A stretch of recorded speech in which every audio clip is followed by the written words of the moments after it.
radio for the masses. Headline edition, July 8, 1947.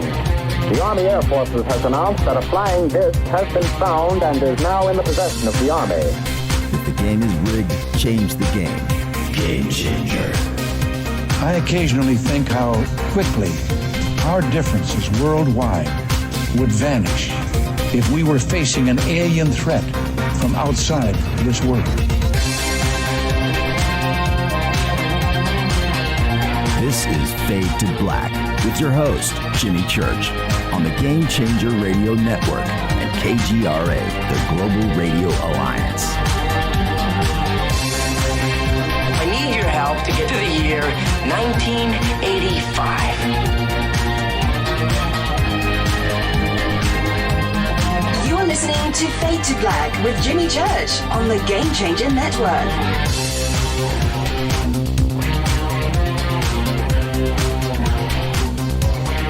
Good evening. Fade to Black. Bespoke Radio. For the masses. That's right. It is Thursday. Thursday, March 28th, 2019. 87 days into the new year. 278 days left. We are live from a bunker somewhere in the middle of beautiful downtown Burbank, California. And I would like to welcome everybody listening all around the world, all across the United States. Hither and thither, to and fro, back and forth, up and down, east and west, north and south, far and near.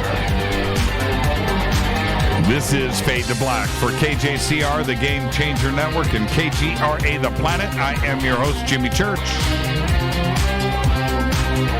That's right. What is cracking, everybody? It's Thursday night. It's Fadernight. Open lines all night long. Call a number 747-228-2051. I'll be opening up the phone lines at the bottom of the hour.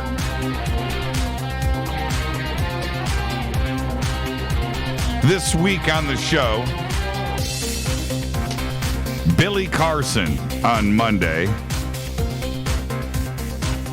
Anomaly on Tuesday, John Greenwald last night. An amazing week on the show.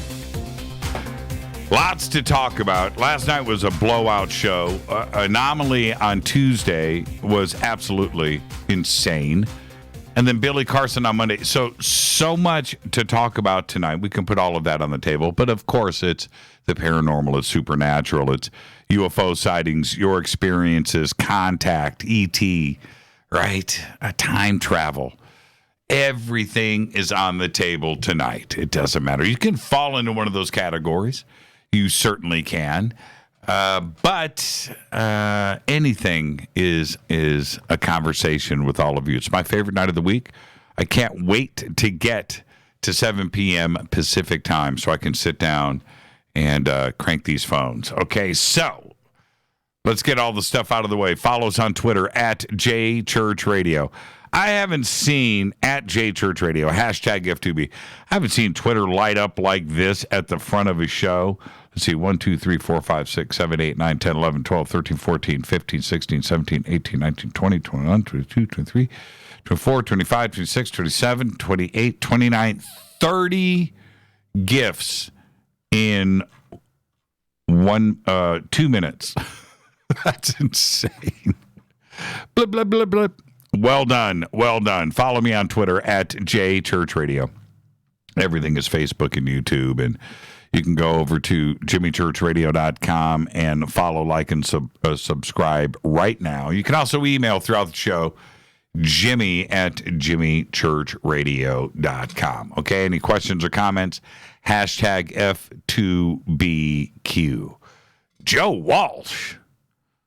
That's interesting. Man, they're still coming in. I love my dancing gifts. Well, what did Stacy send in? Let me see. That's pretty cool. That's pretty cool. Okay. All right. I get distracted. It's right here. Hello, everybody. Jimmy at jimmychurchradio.com is the email. And I guess I'm going to keep the tradition going tonight. I am. In that craziest news ever in the history of man hit the world again today. And so before I get to the breaking news, we woke up this morning to this. It was announced earlier today that Linda Moulton Howe is leaving Coast to Coast AM. She goes all the way back to 1991 with Art Bell, and has been featured since 2003 with George Norrie at the helm. Very, very shocking news. I mean, wow. Right? And I'm going to talk more about that in just a bit. But here at Fade to Black, and of course, all of us, we wish her the best in everything. And her continued research with Earth Files for our community.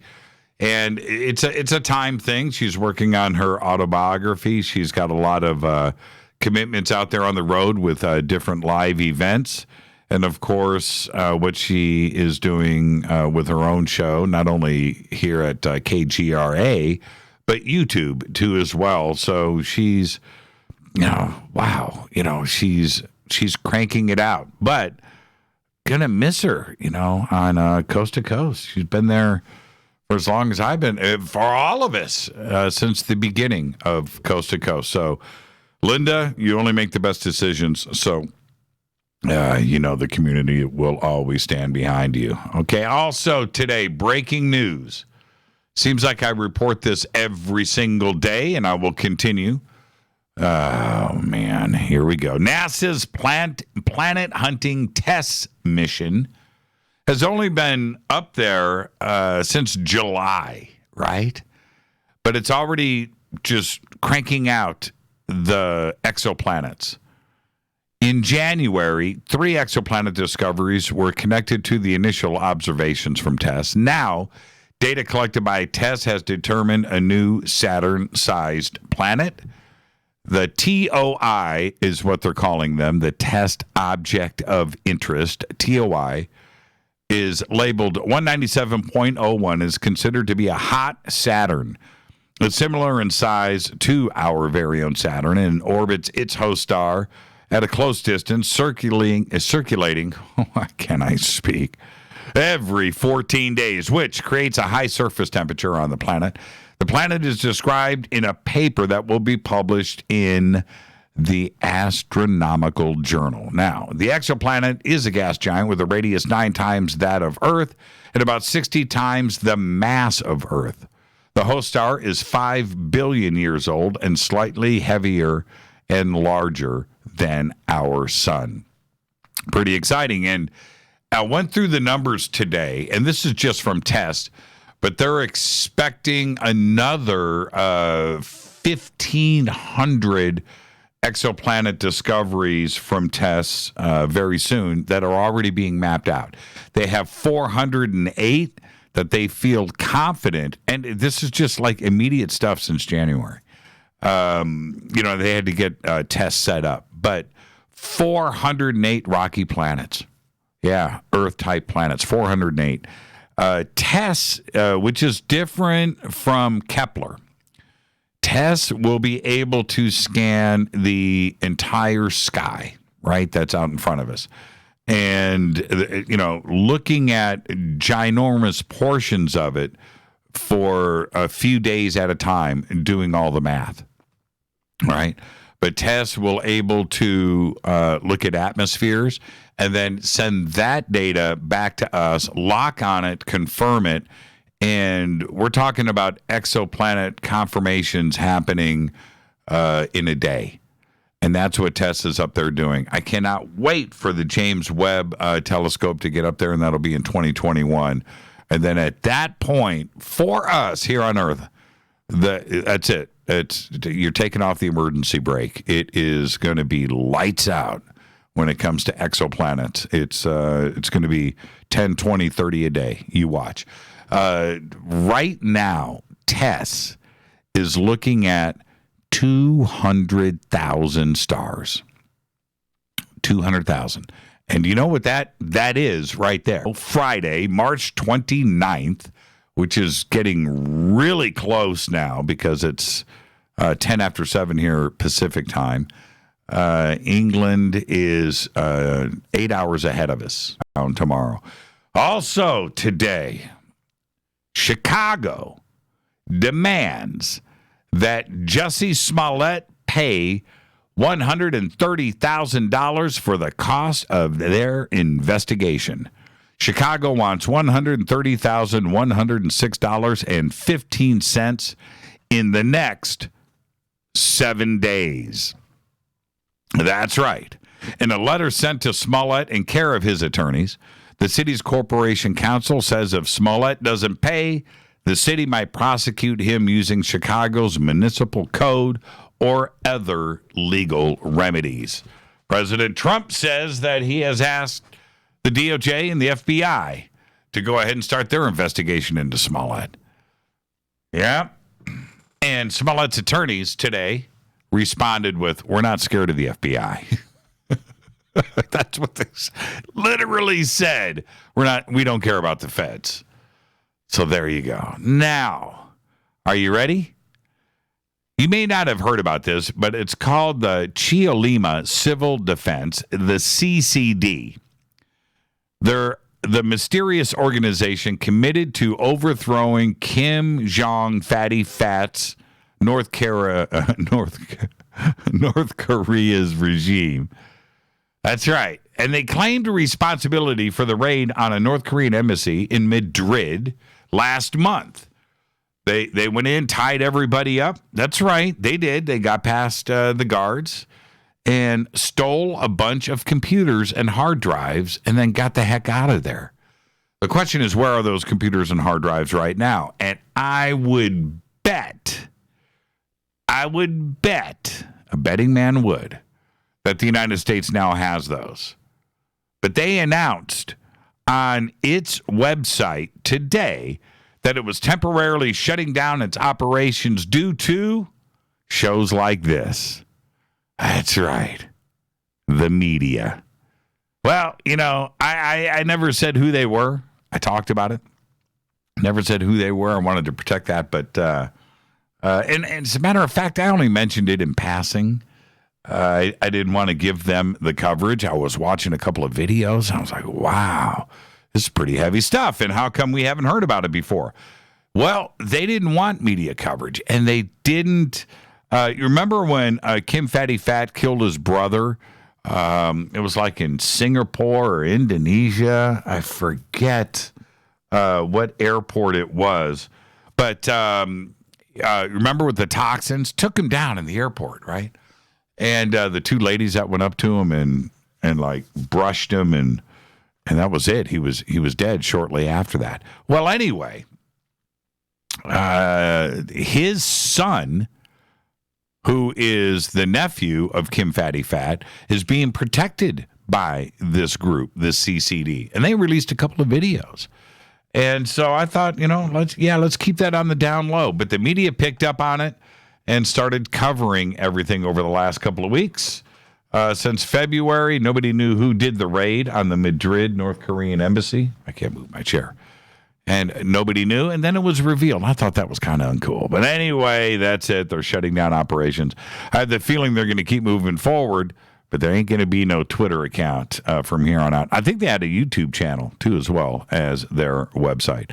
Now, don't forget to, I saw a tweet today about the Surfer Music app saying, Church, you are absolutely right.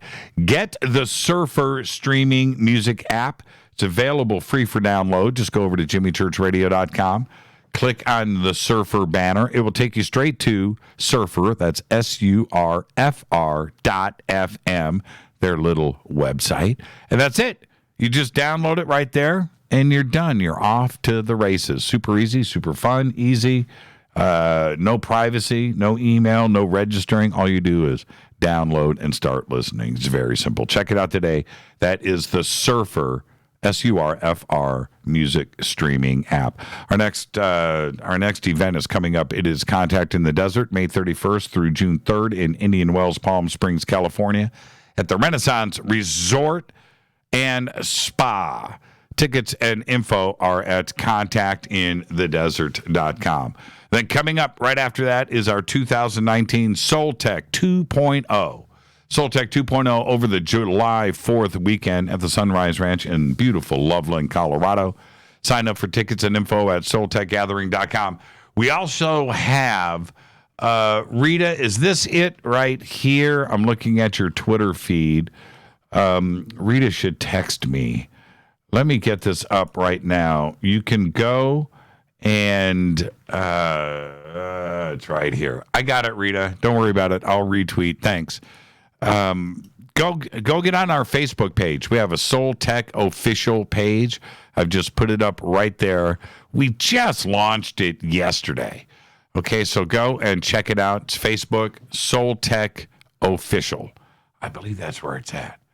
Jimmy Church Radio. Okay, I think I did the right thing, Rita. Let me know if I didn't do the right thing on Twitter, but I believe that I did. Okay, so Soul Tech, July 4th weekend. And when you go to soultechgathering.com, accommodations, food, full conference schedule, all of the presenters, everything is right there, soultechgathering.com.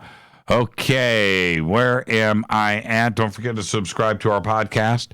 It is just $2 a month. We have over 1,000 archive shows right there. Click on the podcast banner at jimmychurchradio.com.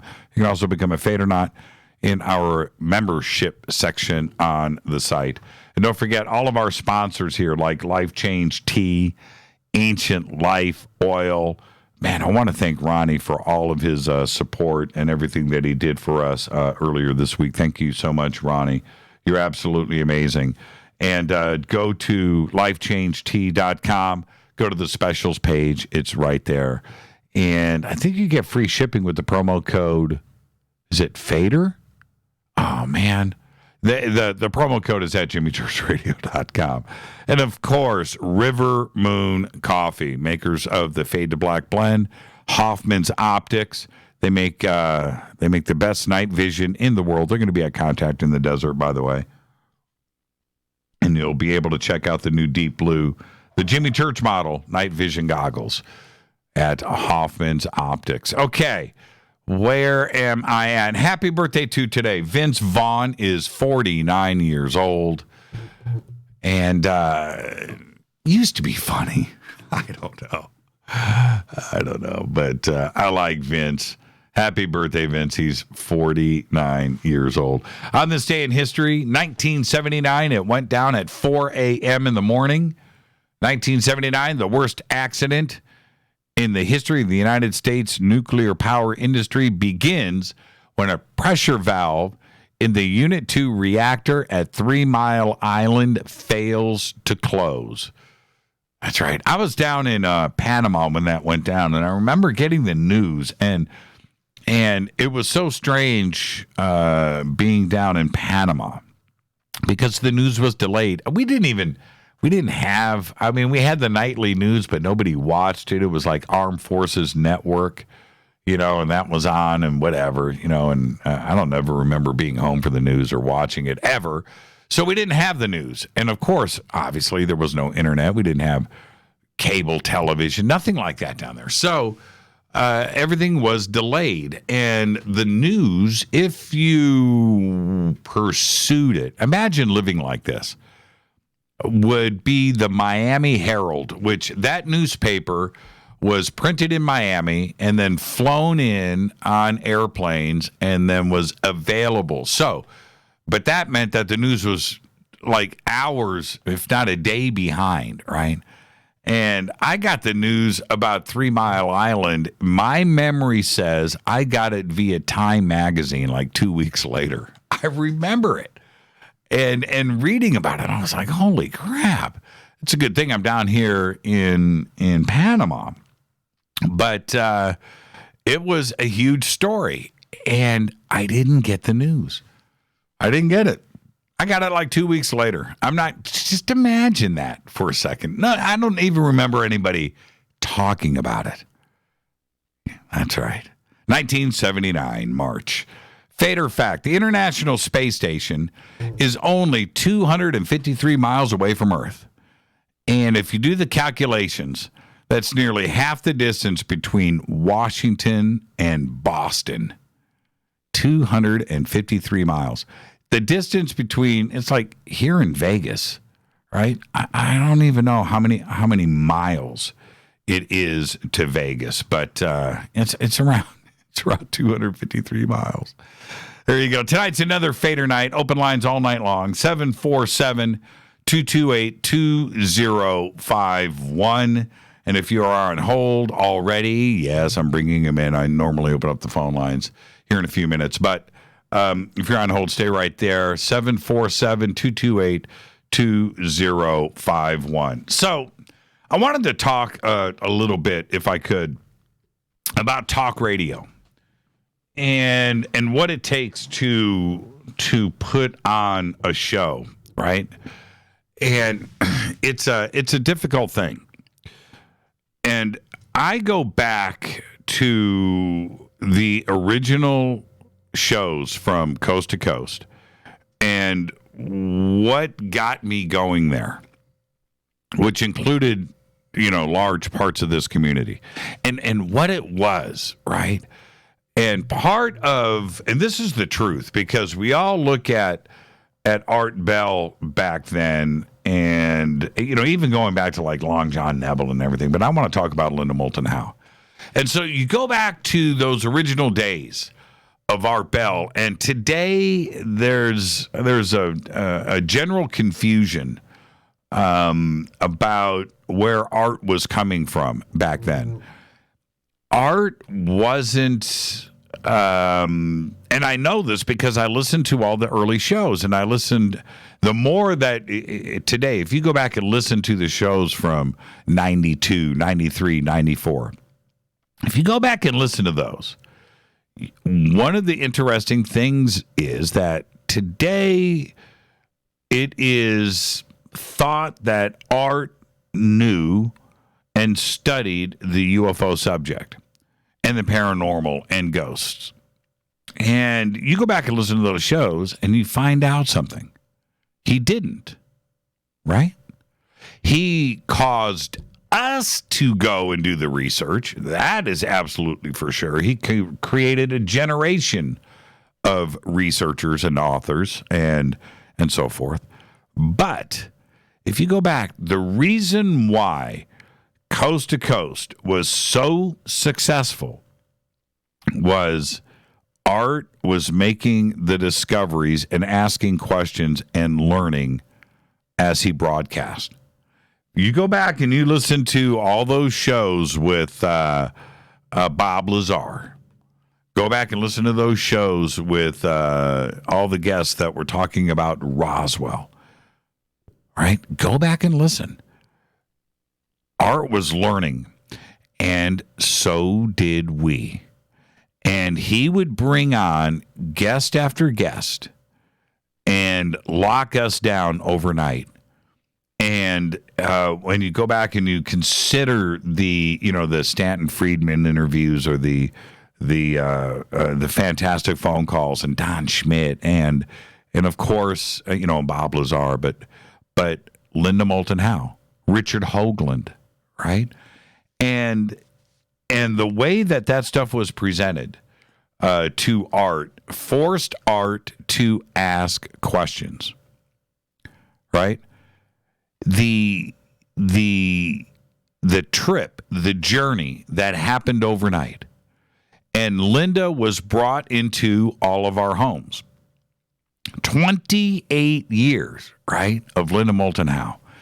And the shows that I've done with Linda were, especially the first couple of ones, and I always go back and think about the Thanksgiving special that we did with her so many years ago, and getting her to open up about what it is like to be a woman, female, in this genre of investigations and whatever you want to call it, fringe and paranormal and UFOs and the world, and that's why her site is called Earth Files.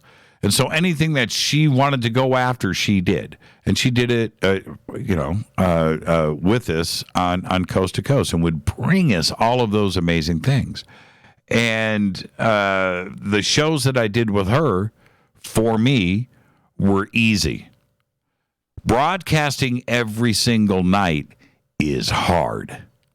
It's hard. It's hard for Coast to Coast. It's hard for this show. It's hard for Clyde Lewis. He's out there doing it every single night.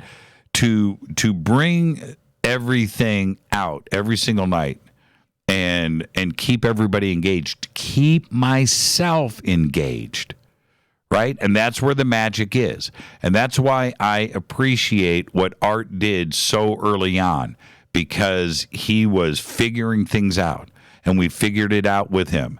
And he would bring on those guests, and those guests would guide him through. And Linda was a part of that and a part of our lives. And to get that news today, it bothered me. It bothered me, and George has been there since 2003. And George is now a part of our lives. And Linda and George and what they did for so many years, 16 years together, think about it. It's crazy. It's nuts. So with that, I know how difficult it is. And I know how long Linda has been doing it, number one. And number two, I know what her schedule is. And she broadcasts on KGRA. She's doing her YouTube stuff. She's always researching. She's always out there doing live stuff. And on top of all of that, she's got Earth Files. And it's crazy. It's tough. And I saw a couple of comments today, and I got a couple of emails where people were actually very wrongly saying, what's 2 hours a night on the radio? What's 3 hours a night on the radio? Linda prepares, and she takes it very, very serious in the way that she presents in front of this community. And it takes a lot of effort. And she's just running out of time. And there's things that, day to day and month to month. And there's other things that she wants to pursue. So I'm sad, but I'm happy at the same time. So that'll free her up to go out and get the research done and stay out there in front of all of us at the community. So, Linda, I'm sad, but I'm happy at the same time. And I just wanted to get that off my chest. With that, let's get straight to this break, because when I come back, we're opening up the phone lines. This is Fade to Black. I am your host, Jimmy Church, on the Game Changer Network and KGRA, The Planet. You can follow me on Twitter at JChurchRadio. Follow me on Twitter. It's right there. It is simple. And I'll be right back after this short break. Stay with me.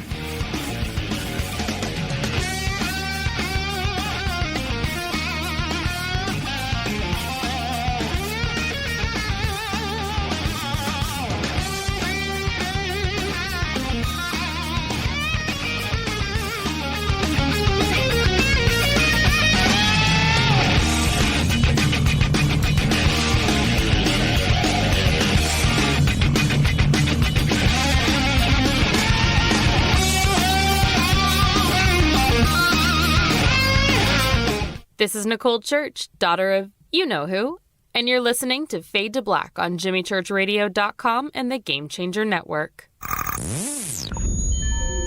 You're listening to Jimmy Church, Fade to Black. Fade to Black will now pause for alien identification. The station that talks the net. KGRA Radio.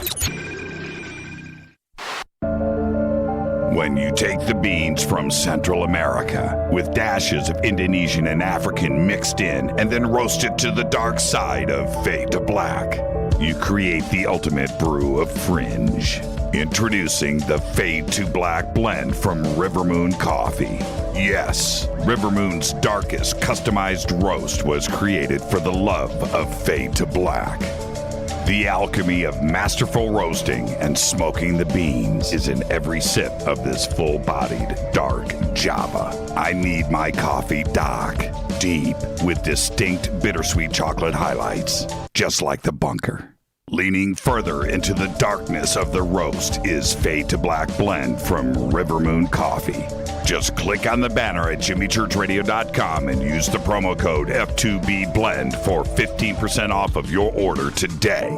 Go Beckley Teppy. This is Jimmy Church of Fade to Black, and you can get our podcast for just $2 per month. All you have to do is click on the podcast banner over at jimmychurchradio.com. Hey folks, guess what the number one phrase that Life Change Tea receives by email? You ready? We love this tea. We love this tea. Time after time, week after week, we love this tea. Life Change Tea gives you more energy, a beautiful cleansing, and fulfills its slogan perfectly. The tea that makes you go. So if you want to be on your health game, log on to getthetea.com and order Life Change Super Strength Tea. Packages come in a 1-month supply, and when you brew this stuff, wait until you see the results. Aren't we all about the results? And with a lot of people's health struggling, we can use a little bit of help. Doctors will tell you disease starts in the gut. So log on to getthetea.com. That's getthetea.com. Be our next email saying, I love this tea. I love this tea. Get the tea at getthetea.com. Helping America one tea bag at a time. 9 out of 10 geneticists agree. Fade to Black is not your father's radio show on the Game Changer Radio Network and KGRA, The Planet. Do you want to lose weight but have no idea where to begin? The Fast Start Diet, a 3-day weight loss plan, is the answer. 3 days of nutritionally balanced, calorie-restricted meals delivered right to your door. No shopping, no measuring, and no cooking.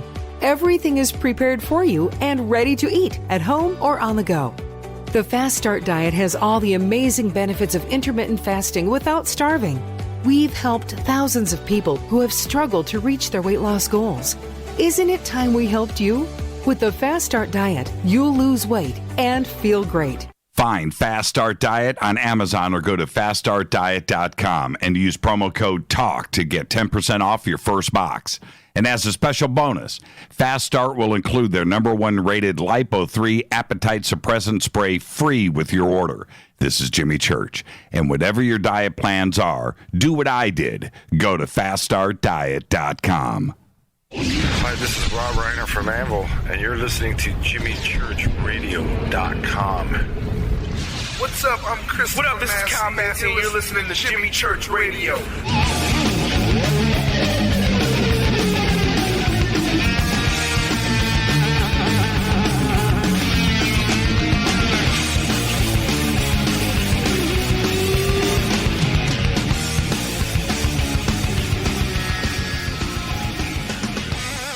All right. Fadernight, Thursday night. Open lines all night long. 747-228-2051. 747-228-2051. It's my favorite night of the week. So much to talk about tonight. And when you think about the week that we had here on Fade to Black, which to me, just makes it so special. But we're talking about Billy Carson on Monday night. Unbelievable presentation. And we're going to be doing that for the next 3 nights. It'll be a 4-part series. And then Anomaly, right? Anomaly was unbelievable on Tuesday. And I'm still getting email about how great that show was. And then, of course, last night, John Greenwald absolutely blown the doors off. Not only speaking about his new book, which is Inside the Black Vault, but his timeline that he put together for ATIP and OSAP. Man. Questions are there. Okay, so with that, let me, I'm going to do this right here. And, okay, all right. Boom, done. And you know what? You guys are crazy. These phones are insane right now. Okay, all right, I'm putting everybody on hold. Everybody stay right there, okay? And I'll get to all of you in order. Hi, you're live on Fade to Black. Who's calling? Hey, Jimmy, it's Eric. Hey, Eric. How are you, man? I'm here in Laughlin, Nevada at the UFO MegaCon. Oh, really? Is there anybody there? Everybody's here. Everybody and then some. No, I mean, how big? Everybody but Luis Elizondo was here was here yesterday from To the Stars. They all did a stage talk, and the guys that actually apparently were in these planes that captured these things that were flying that they showed us through the Pentagon videos were there on stage. Okay, that's cool. That's cool. We'll get to that in a second. How's the audience? Okay. How's the crowds? The crowd, I would say anywhere from 100 to 200 people are in the room, depending on who's speaking. It is a week. It's all week long. It started Sunday, Monday, Tuesday. Today's Thursday. So we got the big hitters are coming. George Norrie's on his way. George Knapp, Bob. Jeremy Corbell. Okay, all right. Okay, you're doing good promotion for everybody there. That's fantastic, Eric. Okay, that's great. Great plug. I'm not trying to promote it, but what it's I was just wondering because of the name. It was MegaCon, so I thought there was going to be like 10 rooms with 10,000 people in each room, and it was going to be like like a Comic-Con with tens of thousands of people there, but you're saying there's only 1 to 200? How many rooms do they have? There's one big room that's set up really nice, and they have one speaker at a time. That's it. Period. And there's only one. And then they have an experiencors room where. Okay. All right. I get it. Let's move on. So, so you're okay. That's pretty surprising. So To the Stars was there yesterday, and there was about 100 people in the room to 200. That's it? Oh, last night probably 200. Yeah, because everybody wanted to hear what they had to say. Wow, that blows my mind. I expected more too, but people, we're getting a treat here. The best part about it is, these small conferences, you get to talk to people that you normally wouldn't get to talk to. Yeah, so I understand there's a rumor going around that you're a Richard Doty fan now and a convert, and he hypnotized you. You know what? It's plausible. Oh man. Well, okay. I just have to say this. I'm pretty open-minded. I'm trying to be fair with everybody. I don't. You got to speak. You got to speak up, Eric. I've got you cranked here in the studio, and you're very weak. Okay, is this better? Can you hear me better now? Okay. I'll deal with it. The best I can here. I'll try to yell at you. Do you have The thing was, this is ironically, I get to the conference, and I walk in to see the first speaker, and I sit down at the table, and I didn't even know I sat down right next to Richard Doty. That's just totally synchronistic. I don't know why. So, of course, after the talk, I recognized who it was. I introduced myself. I says, I remember you called in to Jimmy Church Fade to Black. I said, I've got a lot of questions. I don't know if you don't mind talking to us at some point during, your time here. I would love to speak with you. And he was super friendly. I mean, he's actually a nice guy, and I'm not trying to, blow him up here, but he was very nice, very polite, very respectful. Actually, I think you would even actually have enjoyed talking to him. He was easy to talk to. No. He told me some great stories, Jimmy. I'm sure he did. It's his job, Eric. I understand. Okay. But he is retired. Apparently, that's what he says. He's retired now. He is. First off, he's not retired. Stop with that. Once you have that gig and you do that for that long, that's your life. That's your blood. That's your DNA. Things have been altered. Yeah. Okay. So that's it. That's it. I'm retired CIA. I'm retired OSI. I'm retired Naval Intelligence. I'm changed. I'm not. Stop with that. Oh man. Well, I did ask him. I asked him a lot of probing questions about the Mirage Men and Linda Moult now. I asked him a lot of questions. I asked him every question I could think of about Benowitz. I dug deep. You would have been proud of me, Jimmy. Seriously, you would have been proud of me. Okay. When I see you next time, I'll give. It's too much to tell you on a call-in show like this, but these stories that he told me were great. And then he goes, "Well, tell me about you." And so I kind of say, da-da-da-da-da. And then I told him some stories. And there's another story I'll have to tell you another time because it's too long, but I'm going to tell you super quick. This was actually the best story so far. So we're staying next door at the Edgewater, which is next to the Aquarius, because it's $22 a night here. And so we're down in the pool with Brad Olson and John Polkster and myself, and we're hanging out. It was about 11 o'clock the other day in the afternoon, beautiful 80, 70 degrees. So we go down to the hot tub, and there's a bunch of people in there. We get in the hot tub, and turns out there's the two people sitting in the hot tub. One of the people that probably will call on your show at some time worked at the Denver International Airport in the underground baggage. And she actually, I'll tweet these pictures out when I get done with this call. She actually has pictures of E.T. that she took down there, and she's got video of her driving around in her cart underground the Denver airport. True story. Yeah. She had nothing to do with the conference, didn't even know the conference was going on. We're just chatting, and I says, yeah, we're at this conference next door. She goes, oh, that's interesting. I always wanted to go to one of those. And then, one thing leads another. Then her boyfriend, this is even more amazing, her boyfriend lives in Denver also, and he works for some contract company that's doing some building out there in the Arapahoe Mountains. I can't really tell you too many details over the air on that, but they're building something out there. He was out there for several years, and he said that he would see craft all the time. One time he saw a craft come literally out of the mountain up there and come and spun around. He saw it move. He said it moved 15 miles in seconds. It paused, spun around, and then took off back into the mountain. And he said just minutes later, two black, helicopters come flying around trying to find the thing. And what was interesting is where they're staying up there, it's one of those compartmentalized programs where they're there for a few years working on their contract, and then they got to leave. So they never know what they're doing completely. But the other people that are staying in the housing up there, they get together at night, they drink beer, they tell stories. So there's a lot of stories there that I'll have to tell you at another time, but you're going to love these stories. Trust me, you're going to love these stories. All right. Well, have fun there. And have you played any slot machines? No, but there's a guy named Harry Drew. You heard of Harry Drew, by the way? Yeah, he's been on the show. Yeah, he's a good guy. He's got his book, just came out with his book. It's pretty amazing. He's talking about the two crashes in Kingman, Arizona. Yep. The one landed in Arizona, and he was good friends with Wendell Stevens, as you know. Yes. I don't know if you know this. You probably do, but I didn't know this. Wendell Stevens worked in the crash retrieval program. Yes. Yep. He talked about it a lot. He did, yeah. It was pretty interesting. So anyway, that whole story came out, and Wendell says that he knows an area not too far from where we are, where he thinks it's not Wendell, excuse me. Harry says an area not too far from here where he thinks it's like a vortex area that he's been to, and he saw these glowing beings there, and he says this was just a few years ago. So John and I are going to go out there and see if we can see some glowing aliens out there. All right. Well, I thought you were going to tie Harry Drew into a slot machine story. That's right.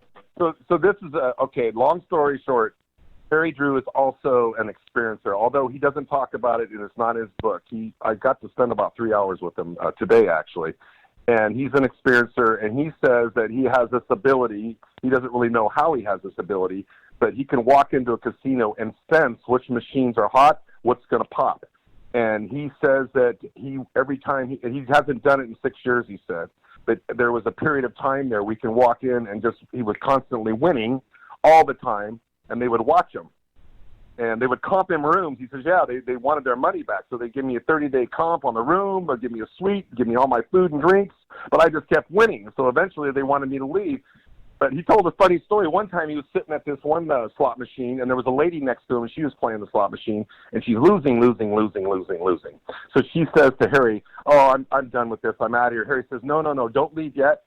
You're going to win soon. And she goes, are you serious? Are you sure? How do you know that? He goes, I know. Just keep playing. And he says within minutes, he hit the jackpot. And so anyway, I thought that was pretty cool that this guy, somehow he's got some sort of a kinetic, whatever you want to call it, ability to be able to win on the slot. So, I'm going to try to get him to spend a little time with me tomorrow night on the slot machine. Yeah. Do that and promise me. And if I win, I'm going to make a donation to Fade to Black. Okay. In the honor of Fade to Black in this phone call tonight. Okay. All right. I'll hold you to it. So if you do a progressive $150,000 pull, and you get $5,000. How's that? $5? No, I want 75. I want half. Oh, I want half. You're going to have to put me on your network and give me my own show if you want half. How's that? 75 grand. Yeah, I'll give you 75 grand if you give me a show. Okay. All right. Oh, there you go. He likes that idea. All right. Okay. One last thing. Okay. There's somebody that's probably going to call you tonight. Her name is Deet. Deet. She's going to call from L.A. This is my latest research. She has not called into a legitimate show yet. She is a gray hybrid. Okay. I'm not BSing you. So if you get that call, milk that, and trust me, after you get done with that call, your mind's going to be expanded a little bit. Trust All me right, on that one. I'll look for it. Thank you so much, Eric. Have fun out there at UFO. What's it called? VegaCon. VegasCon? UFO. No, MegaCon. And UFO MegaCon.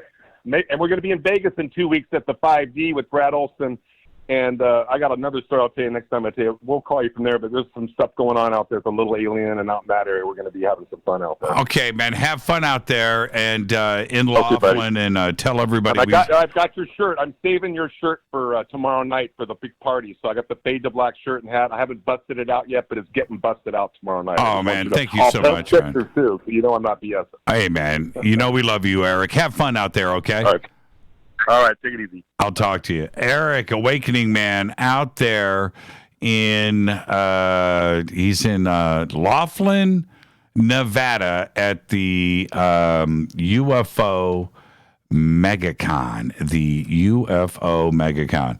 And I was pretty surprised to hear, man, look at okay, all right, everybody just settle down. I'm just going to yap here for a few seconds as I'm announcing to everybody, as I'm pulling in all of these calls. I see what everybody does. It's so funny, it just goes in waves. Now, when you hear my voice right now and then it goes silent, that just means you're being put on hold. That's all that means. Let's go here. Hi, you're live on Fade to Black. Who's calling? Hi, Jimmy. It's Deb from Sacramento. Hi, Deb from Sacramento. How are you? Good. Jimmy, I've been meaning to ask you, how is your ear doing? Is it still getting better? No, it's all good. It's all good. We can move on. Yeah. Okay. That's great. That's great. So here's a topic that's I don't think we talk about very much. My question for you is, do you like to gamble? And if so, what's the most money you've ever won? Oh, yes. You know, it's really, really funny. The most money I've ever won was the second pull on my first slot machine in my first casino in my life, and I won $2,400 on my second pull. Now, and that was in Reno, and I left Reno with $3,500. I couldn't believe it, and now everybody's got their gambling stories, and I'm not going to go on. Now I love it. I've done. I spent way too much time throwing money away at roulette. I tried to figure out craps once or twice, but I just like to have fun with slot machines. You know, I just like to kill time and walk around and do that. But and Rita and I just got back from Vegas New Year's, and she went somewhere. I left me in the casino, and I went over to this machine, and in about I'm going to say, I'll have to ask Rita, but it was like about an hour. I started off with $100 that I put into the machine. And I got it up to $1,000. Got it up to $980, and I cashed out. Yeah, and I took a picture of the receipt, right, and I sent it to Rita. I was like, ha, ha, ha, ha. Do you remember what kind of slot machine it was? I don't know. I don't remember. But yeah, I enjoy it. I like Vegas. I like gambling. It's cool. Oh, Very I like blackjack. I forgot to mention that. I like blackjack too. So there you go. All right. Anything else tonight? Well, I wanted to share a quick gambling story that it happened to me years ago by accident. My friend and I were at the county fair, and we discovered horse racing. We went into the satellite center to use the bathroom. It's like, what's all this going on? So we got kind of hooked on that for a while. And then after we were going on a regular basis, one night I had a very vivid dream about 3 numbers because I wanted to play a trifecta and an exacta. Are you familiar with horse racing at all? A little bit. Yeah. A trifecta is where you pick the winner, second, and third place, basically. Right. So I've got my 3 numbers. I want to go to the track. My best friend's busy on a Friday night. My neighbor, Michelle, is home, and she's like ready to practically, her and her husband are being evicted. They can't pay the rent. They've got 2 kids. She's really in a low place. I said, come with me. I said, I don't want to go there alone. Come with me. I'll buy you dinner, some beers. We'll have a great time. I said, I'll buy you some bets. I said, if I win, I'll give you half. And I never say things I don't mean. So I played the 3 dream numbers, the 147 I dreamt about. I hit the trifecta, won $4,500, went home, handed $2,000 over to her. They paid their rent. They bought some really good weed and I think some pizza. So the universe orchestrates to, help people. And I believe through that time, specifically, it was designed to help me help them because they really needed the money. And I never seem to win a lot unless there's someone with me that I know really needs the money, and then I always give them some, like a good amount to help them out. So it's funny how that happens. But it's never where I win just for me. It's always... And I only win a lot if there's someone with me that I know needs it, and then I share it with them. Yeah, that's cool. That's cool. So can't beat that. It makes that. it even more fun, though. You can never do wrong by sharing. Yeah, you can't beat that. I like gambling. To me in Vegas, I keep thinking about Vegas. I like Caesars and I like Rio. I think those are 2 really cool casinos. I think Caesars is still the ultimate best. But I did do a riverboat in, like Kansas City, I think it was. I got to think about that for a second. And you had to get a boarding pass, right, to get on. It was like this weird thing that you had to do. But anyway, I did do that. But I've gambled in New Jersey, and I'm just trying to think around the country. And lots of times I've been to Reno and Tahoe and had great times up there. But for me, it's just Caesar's Palace. I just like Caesar's and I like Rio.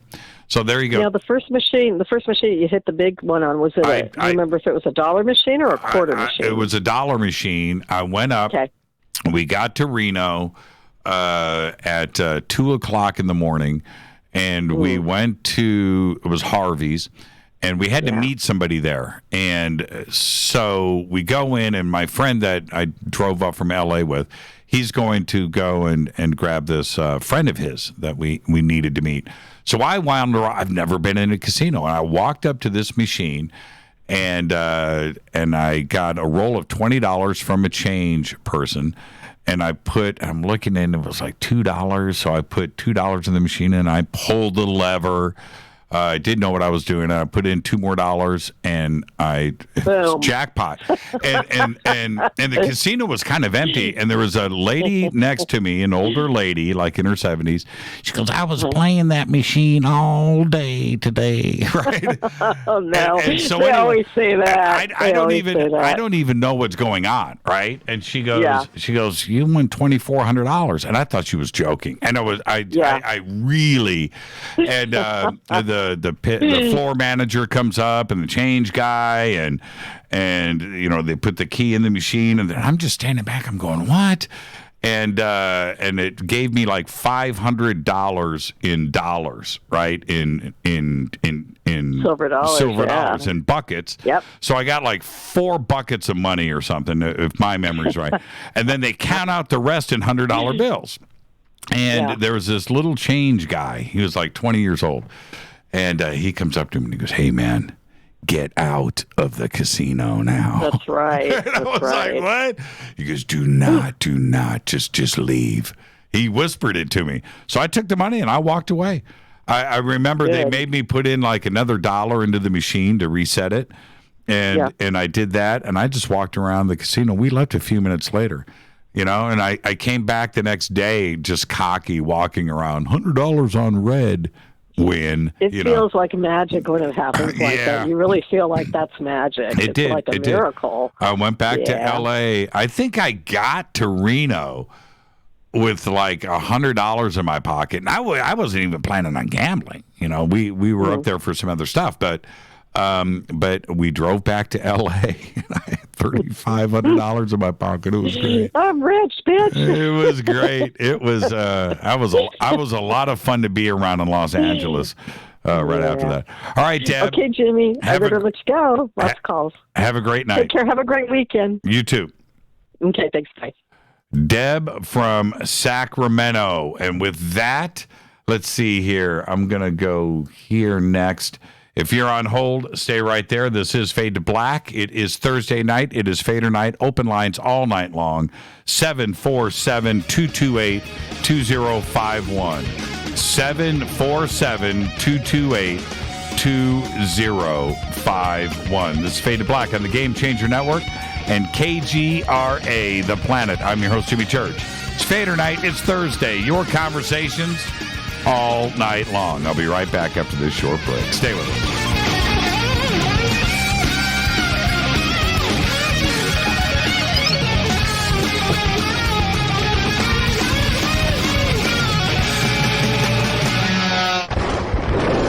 This is Fade to Black with Jimmy Church on the Game Changer Radio Network and KGRA, the Global Radio Alliance. This is KGRA Digital Broadcasting Station, Salt Lake City, Utah, Van Buren, Arkansas. Introducing the new Surfer Music app. Listen, Fadernauts, you know I love my music. This is my go-to for all things notes. The Surfer app is a brand new concept in music listening. Surfer is free, providing unlimited access to thousands of live streaming radio stations. Surfer is an exciting, interactive listening experience. Discovery and surprise are built right in. Surfer is your destination to discover and rediscover great live streaming music. It features high-quality audio streams, free access to music from thousands of live streaming radio stations, unlimited listening, unlimited skipping. You get a music visualizer, and you can also select your favorite channels. Get it at the Apple App Store or Google Play. Just search Surfer Music or click on the Surfer banner at jimmychurchradio.com. Go Beckley Tappy. Folks, this is very important information. What's to be said about CBD? AncientLifeOil.com. Our CBD is made from hemp and has 0.003 THC, which means this wonderful product won't get you high, no matter what amount you take. What does CBD do for the body? My hands are tied. But you can Google CBD benefits and be astounded. When you're finished reading, you'll want to log on to AncientLifeOil.com. That's AncientLifeOil.com and purchase. Life is good when you feel good. People are tired of pain. People are asking for non-GMO organic products to help them with, you fill in the blank. Legal in 49 states, and again, our CBD is made from hemp. Ancient Life Oil is about helping people one by one by one. If you wonder how good the product is, the CEO takes it every day without miss. AncientLifeOil.com. That's AncientLifeOil.com. Have a great day. Hello, I'm Katie, and you're listening to my main man, Jimmy Church, on jimmychurchradio.com. Hi, this is Ray Hobbs here, repping the planet, and you're listening to my good friend, Jimmy Church, Fade to Black, on the Game Changer Network and the KGRA Digital Broadcast Station. This is Toby Kebbell. You're listening to jimmychurchradio.com. Don't hurt me, Jimmy. I'm only little. Hey, I'm Adrian Grenier. And this is Ari Gold. We're the Honey Brothers. We are of the Honey Brothers. Hey, I'm Adrian Grenier. And I'm Ari Gold. We're the Honey Brothers. And you're listening to Jimmy Church. The Revolution. Reclaim your active lifestyle with Angioprim. Angioprim is the original liquid oral chelation supplement. Chelation helps remove toxins, heavy metals, and cholesterol in your veins and arteries that can cause blockages. Scientific research proves the active ingredient in Angioprim has superior oral chelation action that helps promote cardiovascular health. Find out more. Go to angioprim.com. Talk to a trained consultant by calling Angioprim toll-free 877-882-7221. This is Jimmy Church of Fade to Black, and you can become an official Fadernaut by just going to our membership section at jimmychurchradio.com. Hey, it's Grace. Can we talk about something serious for a minute? Your age. Getting old has its perks. But remember, being a few years younger, You know, your hair was thicker, you didn't have so many wrinkles, that extra weight wasn't haunting you, and you just felt better. Well, we can't turn back the clocks and go back 10 or 15 years, but you can start feeling and looking 10 or 15 years younger with Nature's Youth RSF. It's a doctor-formulated daily supplement that helps your body maintain its peak performance and fight the aging process. Imagine sleeping better, looking better, and feeling better. See how Nature's Youth RSF has helped thousands of people just like you at nature'syouth.com. nature'syouth.com. Imagine how it will feel when your family and friends are asking you what you did to look so good. Your secret will be Nature's Youth RSF. It's time to start looking better and feeling better. Learn more and order your Nature's Youth RSF at nature'syouth.com. That's nature'syouth.com. That's nature'syouth.com. Hello, this is Serena Wright Taylor from Conscious Life Expo, and you're listening to Fade to Black with Jimmy Church, who holds the Lucky Pony record for the best astrological chart since 1963. True story. This is Micah Hanks of the Gralien Report, and you're listening to Jimmy Church on Fade to Black, across the globe on the Game Changer Radio Network and the one and only KGRA Radio, The Planet.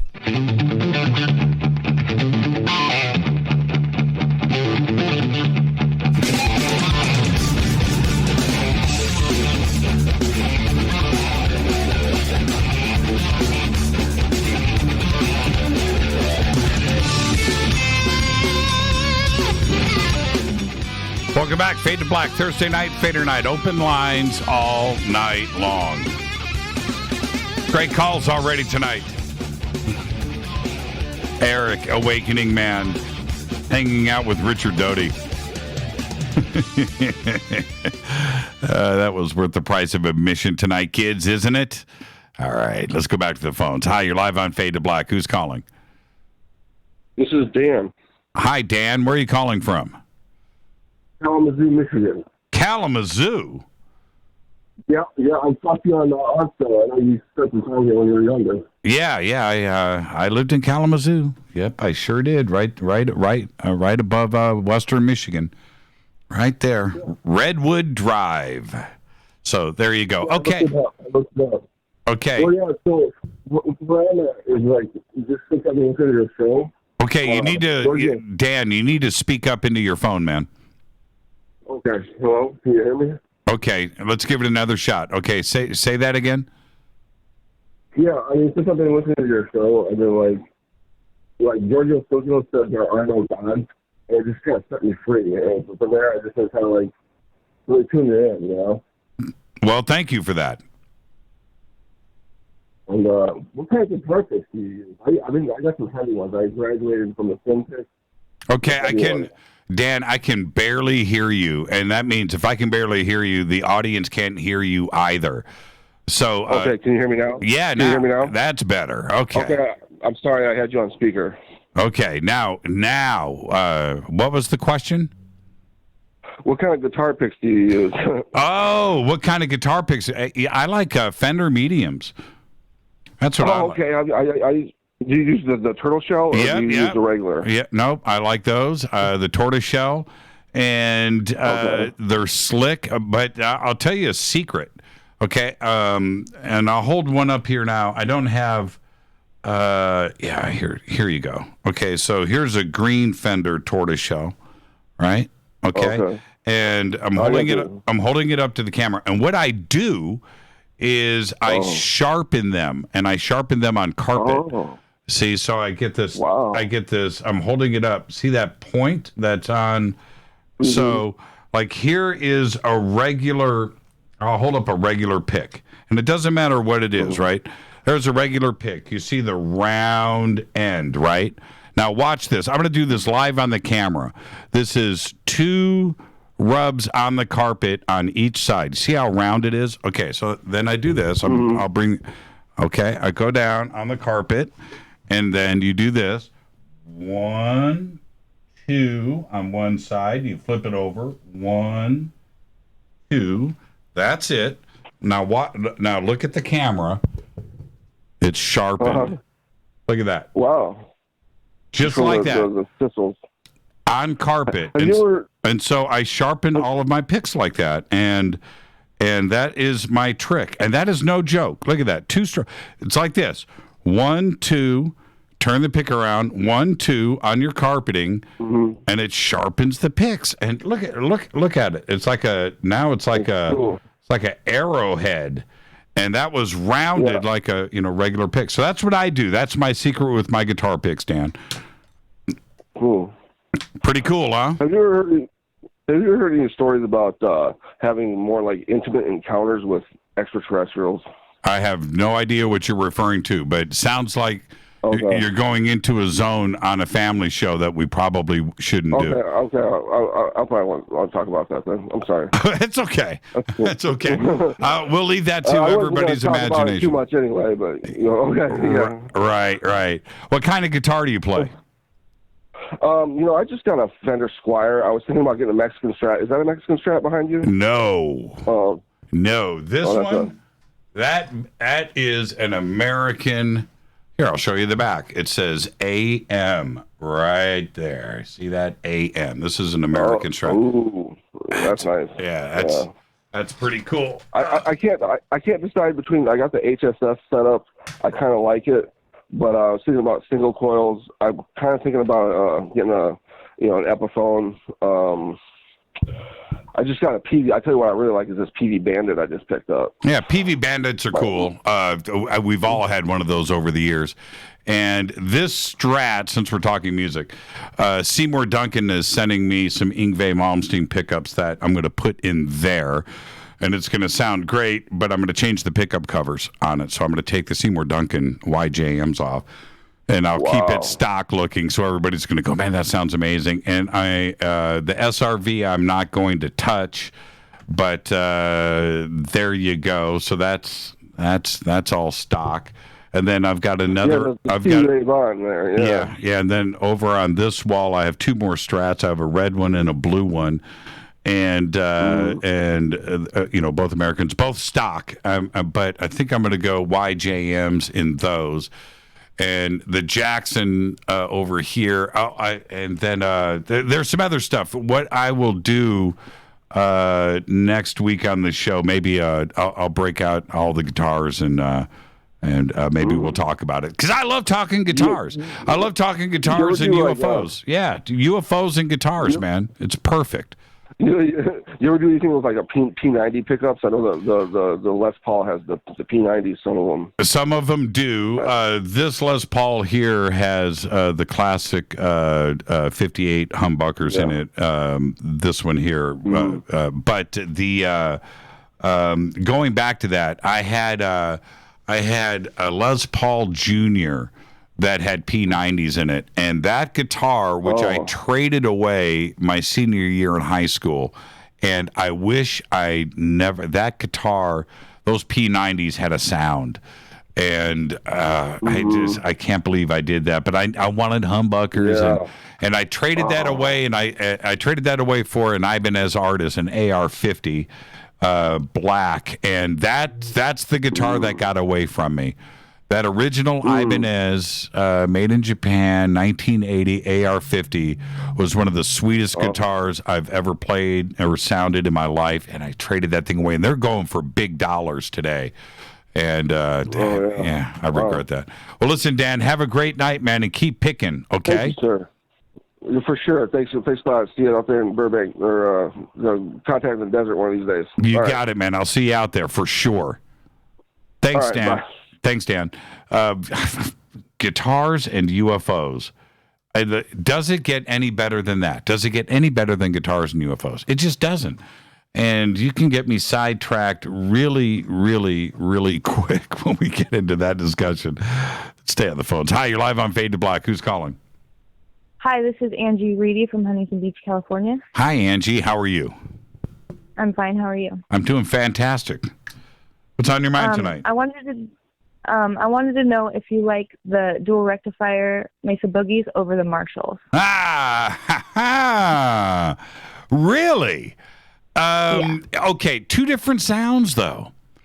It's 2 different sounds, and also, I would, if I, that's a tough call, and let me tell you why it's tough.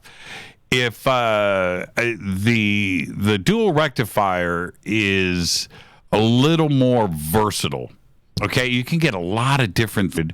It's a one sound amp, right? And it's the louder you play it, the better it is. If you I was wondering what your thoughts are about it. the original one, okay, if you go back and you're talking about the one with Frank's, that is doing the hosting on that, and that was on, I think that was on Fox in 1995, Alien Autopsy Factor Faked. That is fake. It's fake. Okay. It was a hoax.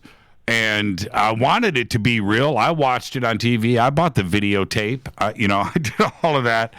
There are rumors around that Ray Santilli, the guy that produced that, he said that there are a couple of frames from the original film in the autopsy, but you don't ever see it because it just blips by. So the rumors are that the original film got destroyed.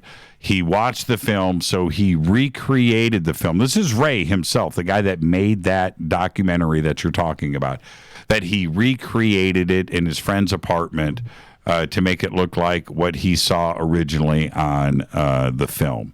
So, but what you're seeing there, right, in Alien Autopsy Factor Faked, that's fake. Mm-hmm. It's not real. Okay. I don't want to bum you out, Angie. I don't want to bum you out. No, it's all right. I'm totally fine with that. Okay. I still believe in him no matter what. Yeah, no, it doesn't change my belief system at all. But that is fake. That's all. It's okay. Now you know, right? That's all. Right. Right. Okay, is there keep one rocking, more? Jimmy. Oh, yeah, you keep rocking.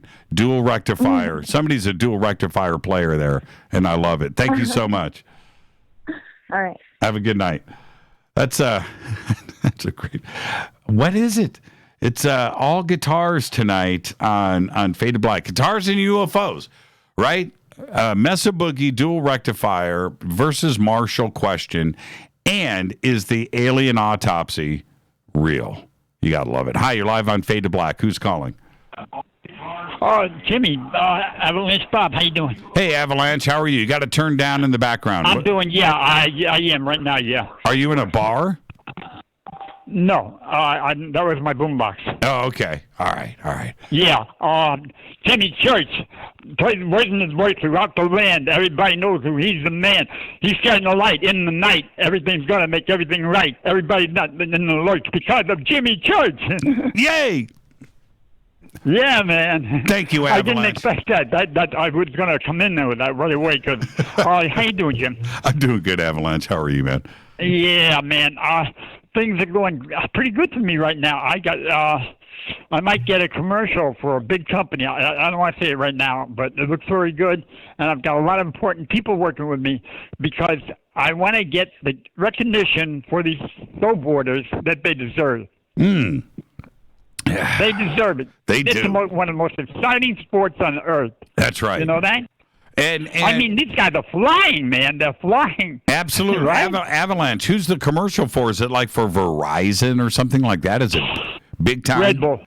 Red Bull. Well, that's why you're a snowboarder. Yeah. You would be the perfect snowboarding Red Bull commercial guy. That would be amazing. Yeah, you want to hear it? Sure. I don't know.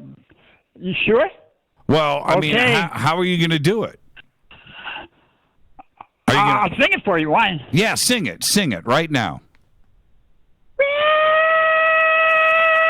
Bull, rock on the boards, rock on the Red Bull, rock on the Red Bull, rock on this. Your pumpkin board is rocking with Red Bull. Your pumpkin board is ripping on this. Yeah, Red Bull's cool, snowboarders are cool. Red Bull hip, superboarders are hip. Oh, come on, people, rock on the Red Bull, rock on the Red Bull, rock it on the yeah, rock on your boards, rock on the Red Bull, rock on the Red Bull, rock on this. Your pumpkin board is rocking with Red Bull. Your pumpkin board ripping the ripping on this. Don't be a drip. Drop a Red Bull on your lips. Perfect. Yeah, Avalanche. I'm trying to get it out there. People love it, and What did you, know, think? Hey, Avalanche, what did you think about the Red Bull stunt that they pulled in Los Angeles last week? Where they had... Did you hear about it? Didn't get it. Everybody thought it was meteors or an alien crashing a flying saucer in downtown Los Angeles, and it turned out it was Red Bull dropping guys out with the wingsuits, right? No parachutes, the wingsuits, out of helicopters, and they had fire shooting off of them with all this heavy smoke, and it looked like meteors. And so everybody was freaking out. The Los Angeles Police Department, they didn't know what was going on, and they ended up they posted a tweet and they said, "Hey, this is Tinseltown, right? This is Hollywood. The movie industry is shooting here all the time." Somebody, really. And they thought somebody knows somebody in the company, and I've been trying to get this commercial to them because it'd be such a great thing for snowboarding. They're behind snowboarding all the way. Yep. And it's recognition for these super boarders, and I got an idea for the way it would be done. Uh-oh. I lost. Am I still broadcasting? Okay, the phone lines just went down. All of them. Everything that was just on hold went down. Okay, that is absolutely nuts. Okay, let me try this right here. That was bizarre. That was bizarre. Okay, if you're on hold, stay right there. That was trippy. Avalanche, I apologize for that, man, but the whole phone system just went down.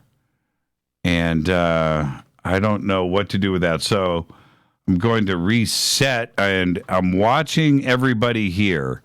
Wow, that was trippy. So if I'm bringing you back in and putting you on hold, we'll see, okay, what's going on here. But that was weird. Did you hear the sound that it made? It like fizzled out, and I know that you saw me spin around in my chair here to look at all of the computers to see if we were still broadcasting. And let me do this here as well. Looks like we're still live, and I think we are still live. So with that, if you can hear me, let me know. Let me know on Twitter really quick that we are still up and active.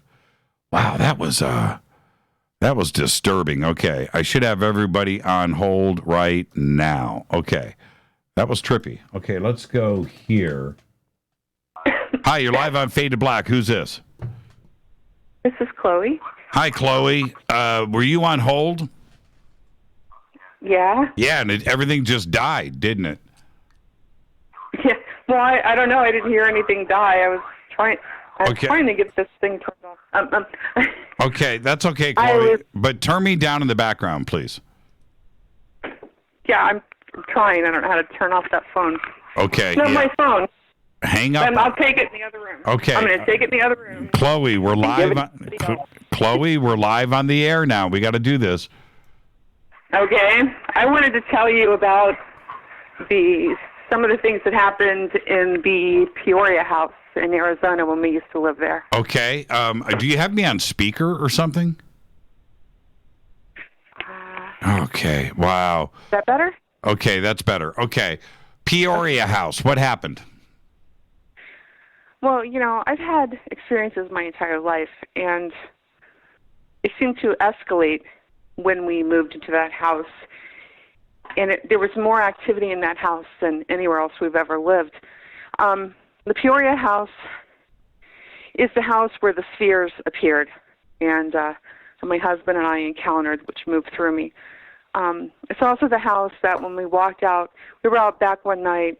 We had a really nice backyard, and on our way back into the house, we see this craft of some sort that looked more like the back end, I think I've told you about this, of a garbage truck than it looked like than anything else. It was just this rectangle, but it was huge.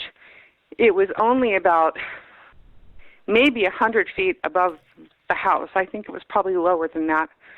Went right over our house, going about 25 miles per hour, was black, but it had a hint of brown to it, and it didn't make any noise. And it, like I said, it went right over the house. And I'm like, I've thought for years, like, could that have been something that of ours? And I'm like, well, that doesn't make any sense, because if we were testing something, why would we take it out in public over a residential area to test it, even if it were at night? So I'm guessing not. But I'm thinking, why was that house so active? And my husband said, well, we were only a couple miles from the Luke Air Force Base. And I'm like, if these beings watch our military, then I guess it would make sense that they would be closer to Air Force bases and such, Army bases, etc. So I attribute it to that.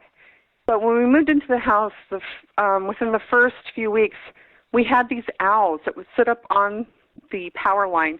I have a picture of the owls. It's not a great picture because it was night. But they were there for like the first, over 6 months that we lived there. And I could hear them out the window sometimes at night. I would look out. We'd go out there in the spa, and they'd sit up there and watch us. And so we had the owls. We had the UFO. We had the spheres. We had the shadow people moving through the hallways that me and my two daughters saw, oldest daughter saw. But the guys in the house didn't see them. We had clicking in our bedroom at night that went on for a month or two. It was the house where I felt like something was going to drag me off the foot of the bed. And I'm like, no, you can't do that. It's metal down there. You can't pull me through the metal. And I wake up and sit up in bed and I'm like, what the heck was that? Are you writing, Chloe, are you writing all of this stuff down? No. Why? Well, I have a lot of trouble. I have written to people about things, but I've not written it down for myself. Why? Because I am having a lot of trouble writing right now. I have a lot of trouble writing almost all the time because of stress. And if you knew my life, you're like, nobody can have that much stress all the time. It's like, you don't know me. Yeah, that's probably true. But everybody, life is stressful, right? So we're all stressed out. There's nobody that's not stressed, right?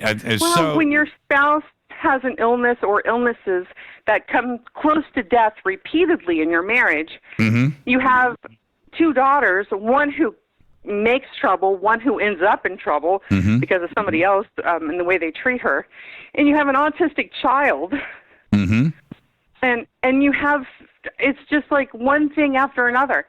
I mean, as soon as you think, oh yeah, everything that's dealt with, everything's fine, something else happens, and it's like I just with this thing hanging over me of my husband's health and the stress that causes.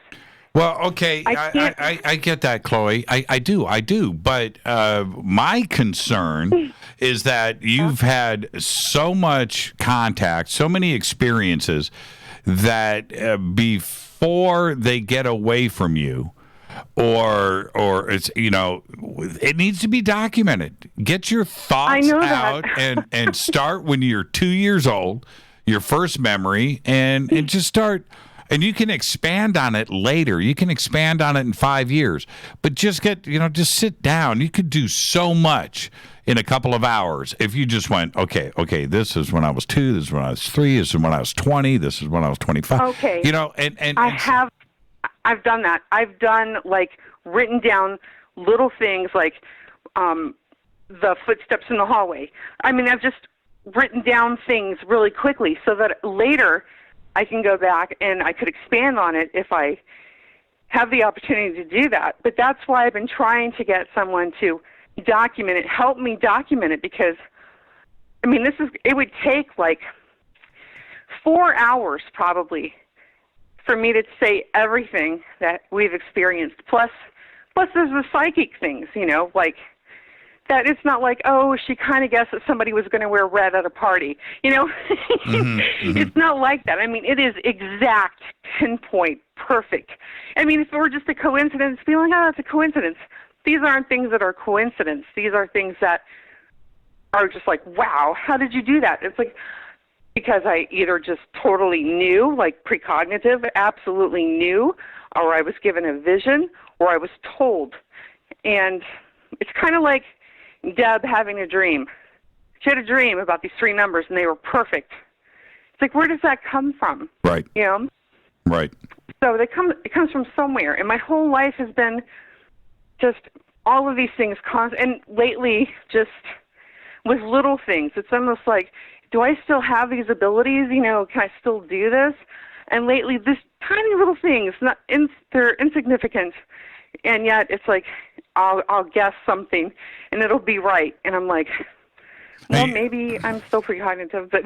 Yeah, and another thing that you can do is go... And, for $40, $20, $40, go and get a little digital voice recorder, right? You see them on Ghost Adventures, right? Right? I have one. Well, I have one. Get busy, Chloe. Just get those thoughts down. I have in my music room, I have microphones, and I have a program to record things. And I go in there and I sit down and I try. And I'm like, I'm talking to myself, and it just feels so weird. And it's just really strange for me, and I can't really do it.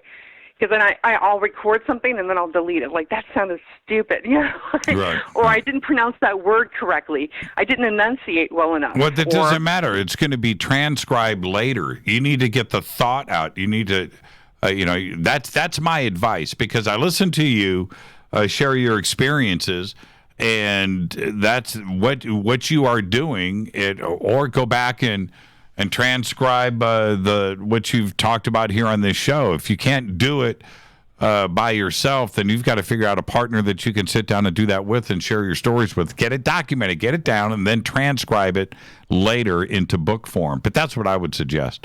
But Chloe, I got to take a break. Get busy. Get that stuff documented, and enjoy the rest of your weekend. Thank you so much. If I just call in. What's that? Okay, Chloe. I said if I just call in and talk to you every week, then I'll have it documented. That's eventually. it. Hey, that sounds like a plan to me, Chloe. Enjoy the rest of your weekend. You too. Thanks. Thank you, Chloe. Yeah, she's got to get that stuff documented. That's it. There's no more playing around with that. This is Fade to Black. I'm your host, Jimmy Church. Thursday night, Fadernight. Open lines all night long. 747-228-2051. I'll be right back after this short break. Stay with me.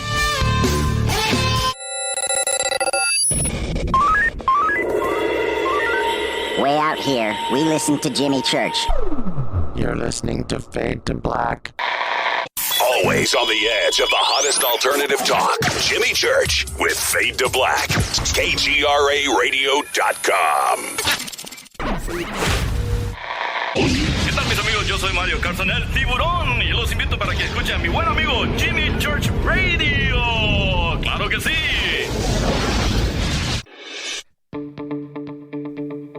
Hurricanes, earthquakes, wildfires. This year we've experienced more than our fair share. This is Jimmy Church of Fade to Black, and last month I decided to make sure my family does not have to worry about food should we get caught in a real emergency situation. Introducing Numana, a healthy, storable product that tastes so good that you'll want to eat it every day instead of just during those times of duress. All Numana products have a 25-year shelf life, are MSG and GMO-free, no preservatives, and are made in America. With the Numana pack in your home, you'll be able to sleep at night knowing that you've protected your family. Not only have I tasted and tested, I own it. Now you can too.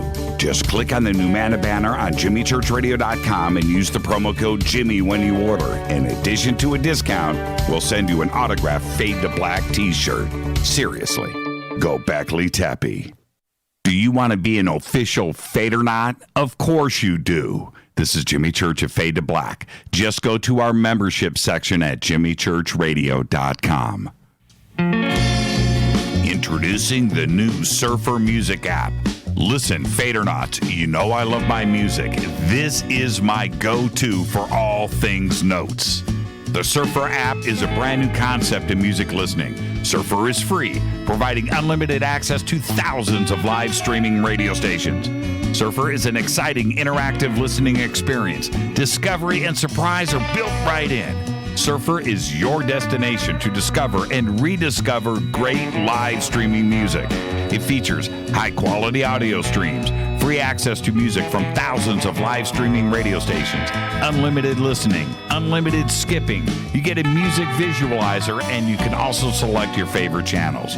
Get it at the Apple App Store or Google Play. Just search Surfer Music or click on the Surfer banner at jimmychurchradio.com. Go back, Lee Tappy. So, you love talk radio? Then you'll love TalkStreamLive.com. TalkStream Live is always on, 24/7 with the best streaming talk shows. Find your favorite talkers and discover some new ones. It's free, readily available online or on mobile with any smartphone or tablet. Finding your favorite talk shows all in one place has gotten a whole lot easier. Just go to TalkStreamLive.com. Be sure to download the free apps from Google Play or the iTunes App Store. You listen to us, and we listen to you. And so does the CIA. KGRARadio.com. If you have hard water, the lime scale not only leaves white spots, it clogs pipes and breaks down appliances, costing you hundreds of dollars in energy and wear. Eliminate lime scale and other water issues like brown staining and bad odors with HydroCare water products, available from Wave Home Solutions. Wave's affordable water systems don't use salts or chemicals. You'll love the way your water tastes, smells, and looks. Satisfaction guaranteed. For more information, go to bestwater123.com. That's bestwater123.com. Are you intrigued by paranormal talk radio? You'll love the new Paranormal radio app from TalkStream Live. You'll find a great selection of talk shows covering UFOs, ghosts, strange phenomena, and much more. Download the Paranormal radio app now and start listening to the very best in paranormal talk entertainment, including the network you're listening to right now, the Paranormal radio app, free in Google Play and the iOS App Store. You are listening to Fade to Black with Jimmy Church on the Game Changer Network. Oi, oi, I'm Reese Evans. You're listening to Jimmy Church. This is Revolution. The revolution will not be televised. The revolution is on radio. Ciao.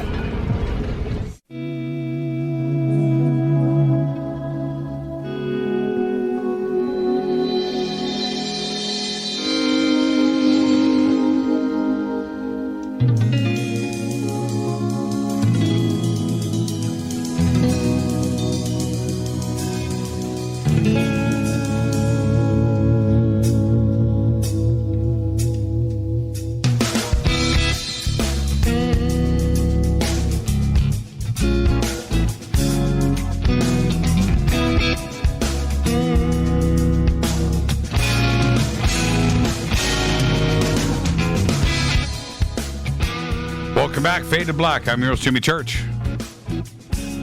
It's Thursday night, Fader Night. Open lines all night long. 747-228-2051. Let's go to the phones. Hi, you're live on Fade to Black. Who's calling? Señor, ¿cómo está? Hey, who's this? Carlos Roman from Long Beach. I just wanted to hear you say Carlos Roman from Long Beach. How are you, yes. Carlos? What's going on tonight, man? Very good, senor. Very good. Just wanted to say hi. Finished the story on last Thursday. And, okay, but you got to get out of the hurricane. You got to get out of the hurricane. I just did. Okay, good. Can you hear me better now? I got you, Carlos. Okay, so let's go. What do you got? Well, let me just finish with the story of this gentleman, the one that I told you was the host of this radio station in Mexico. That's right. Right. That gentleman was my friend. His name was Juan Ramon Sáenz.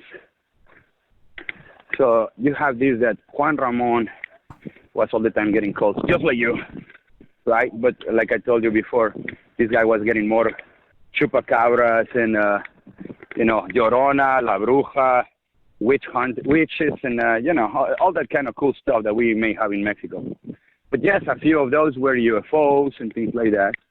As I told you, we became very good friends, and I went with him a couple of times to do a few research.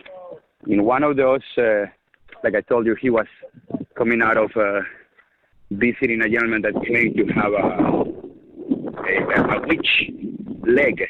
Okay, Carlos, yeah. I love you, man, but you got to kill the wind. It's really loud for our audience. I'm trying. Look, let's do this. I know there is people waiting. Okay. I'm gonna call you. Okay, you got to. I can't. Carlos. I will call you back, hermano. Okay. Man, that is brutal on my ear. If it's like that for me in here, it's got to be really tough for all of you out there. So there you go. Hi, you're live on Fade to Black. Who's calling?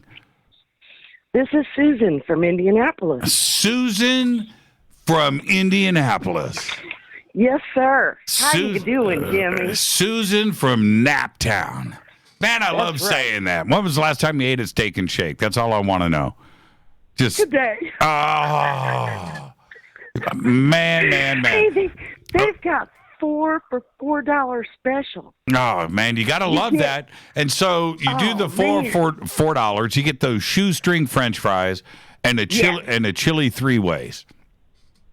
Well, I didn't get that. I got the double cheeseburger with extra pickles and mayonnaise. Yep. The fries. Yep. And then for my extra side, I got their slaw. Yep. And then they give you a chocolate chip cookie. Man, you can't beat that. What is it? Hour. What is it? I know, right? What is it about those steak and shake fries? I mean, they're just French fries, but they're so good. Oh, they're just amazing. They're the best. They're the best.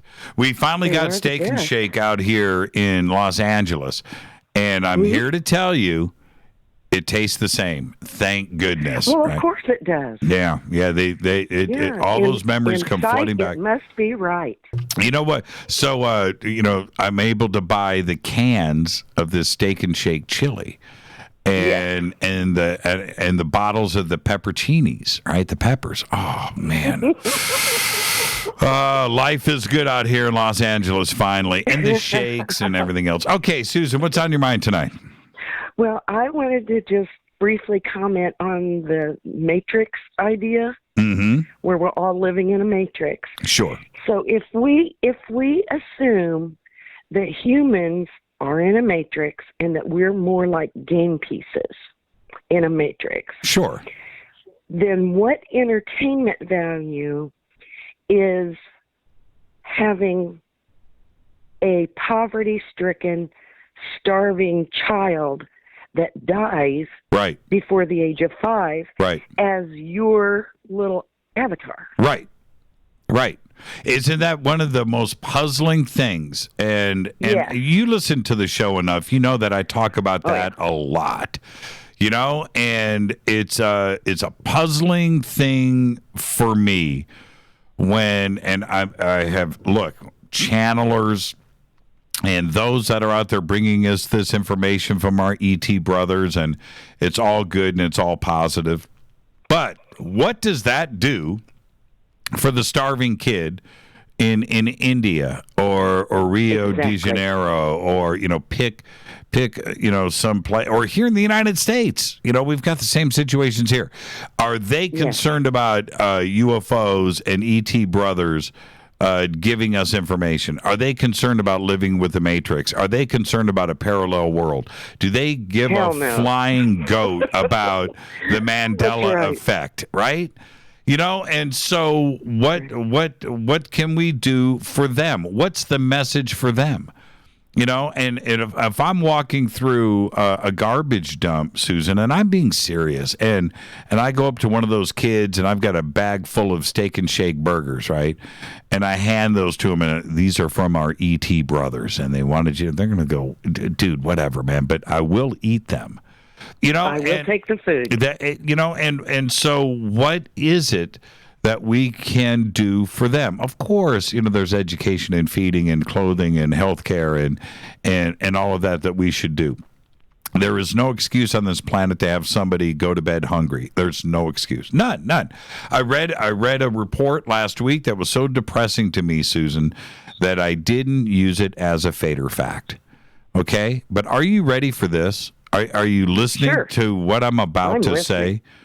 50, that's a 5 and a 0. 50% of the world's food every day is thrown away. Yeah. 40% of it is even before it gets to the stores. Now, if we stop and think about that for just one moment, this planet is screwed up. There is no excuse for it. There's none. There isn't. There's just none. There is not an excuse. We've got boats that are floating around. Here we have Navy ships, right? Navy ships in the Navy that are just cruising around doing nothing all day long. You know what? If they're going to go on patrol, fill it up full of stuff. Can't let them do their patrols, right? Fill it up full of food. Let them do a patrol to the coast of Africa and drop the food off. Right? I mean, how simple is that?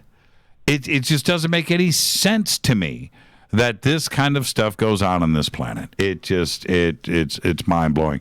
I don't like wasting food. When I see stuff in a restaurant, somebody eats a half a steak, right? And they're going to walk out of a restaurant with a salad and a half a steak sitting on the table.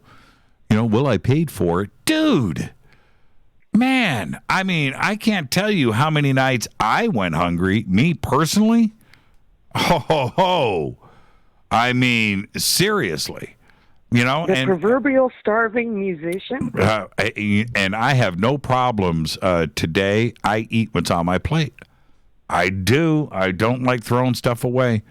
I don't. And Rita will tell you, it's. There's nothing like leftovers at our house. That's it. Let's go out to dinner. There's something in that refrigerator we can eat. And it's really, really, really, really true. I mean, it's got to be really bad in my refrigerator if it doesn't get reheated. It's got to have stuff growing on it. But that's the truth. I had a friend who went over to Ethiopia to an orphanage and had decided on a child to adopt. And he was severely undersized and malnourished, all of them were, and learning disabilities, some problems due to malnutrition. When she came back, before she could go get him for the final time, she found this pouch food that's got peanut butter and nutrients in it, and wanted to know. She contacted them, can I send cases of this for the kids? Because they can have one pouch of that a day and it will meet their requirements. And she was told no. Yeah. We cannot accept that. I know. It bothers me. It bothers me. The other day, this is about 2 weeks ago, and I do this constantly. I did something, you know what? I just don't like talking about it. But I'll tell you what I did do. I pull in to a convenience store. And I think Rita was with me. And in the convenience store parking lot was a homeless guy sweeping up trash, right? So he had like a little, the portable dustpan on a stick thing and a broom, and he's out there cleaning up. And I walk in to the convenience store, and I was literally there buying ice cream, right? It was after the show. And I'm looking at, and I said to the guy at the cash register, the cashier, I said, so what's up? And he goes, he does that for food. I said, really? All right, hold on. I said, is he cool? Yeah, he's and I went out, and this guy was probably 40, not very old, not young. He was about 40. And I went up to him, and I said, hey, man, put the broom down. He said, what's up? I said, come here. Are you hungry? Let's go inside. He goes, yeah. And I said, okay. And I went in, and I got tears welling up, and I literally said to the guy, I said, just go, whatever you want. And I told the cashier, I will pay for whatever he gets right now. Dude got 2 hot dogs. I'm not making this up. He got 2 hot dogs.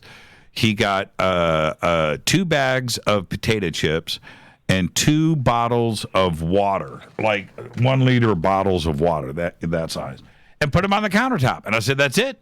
I'm telling you, man, it's go time. And he goes, no, man, this is cool.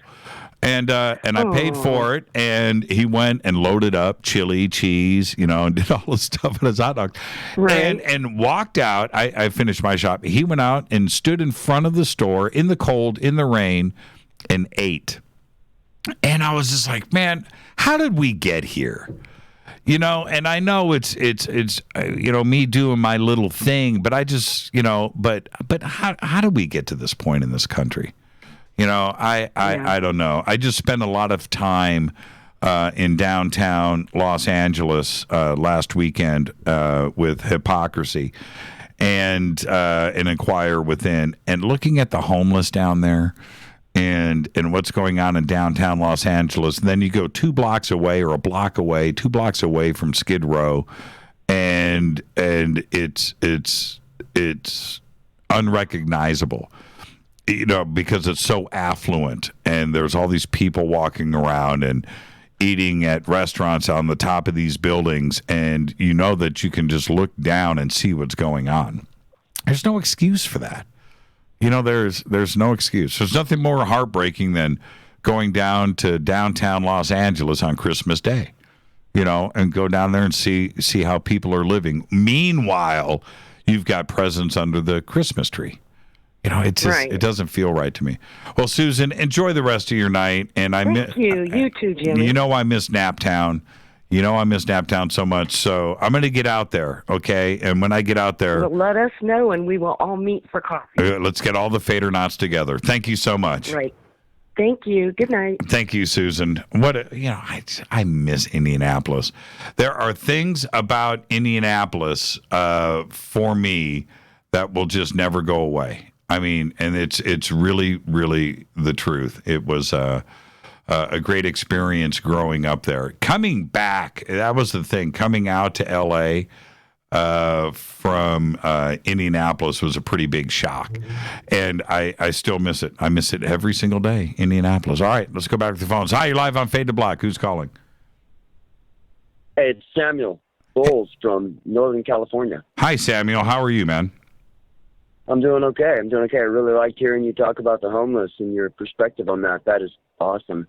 That is so awesome. It's really the truth. It's I don't know what the numbers are in this country, but it's the homeless situation. One thing, Samuel, and I know that you called in, and I'll get to your question here in a second. But it was about 5 years ago, and I was listening to this channeler. And I was listening to her for about a week, and I went through her little program and listening to, and it was pretty fascinating. The Palladians this, and Zeta Reticuli, and the message is this, and next, we'll talk about this in the next session. And it was, okay, all right. But as I got through that, and I was thinking, it was weird. I got this block in my mind where I couldn't listen to her anymore. I kept thinking about the poor on this planet, and we cannot continue to talk to the affluent or the middle income, that we can't continue. We're going to be fine, right? We're going to be Absolutely. fine. We're going to be fine. There are 3.5 billion people on this planet that are not fine. Half. Yeah. And just like you said, it doesn't happen without a reason. It's that way because somebody at the top wants it that way. That's right. It's all about control.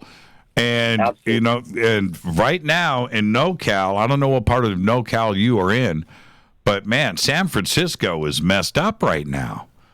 Oh, yeah. And they have a very open heart there, and those people, the people of San Francisco, are really cool, and they have an open mind to this, and that's okay. All right, that's fine.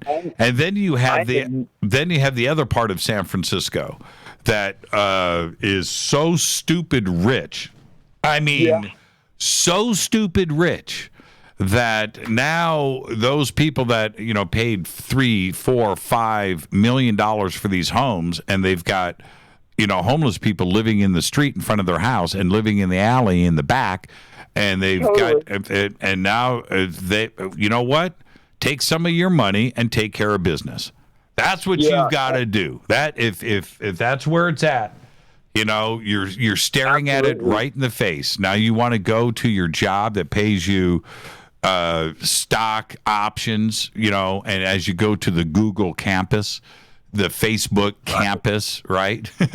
You want to go and hang out with all that Silicon Valley money and everything that goes on in the city of San Francisco, San Mateo, Palo Alto. They've got a problem up there, man. So absolutely. Have you ever been to Mendocino County, 3 hours north of San Francisco? I have been to Mendocino County. I've been to Humboldt County. I live in Willits in Mendocino County. You live in Willits? Town. That's the crazy. My dad lives in Willits. Oh, no way. Yeah. There's a gym church. There's a gym church right now in Willits. That is so cool. Absolutely. Is so cool. Absolutely. Yeah, that's where they grow. They grow all the marijuana. The whole place revolves around marijuana. That's why my dad lives there, man.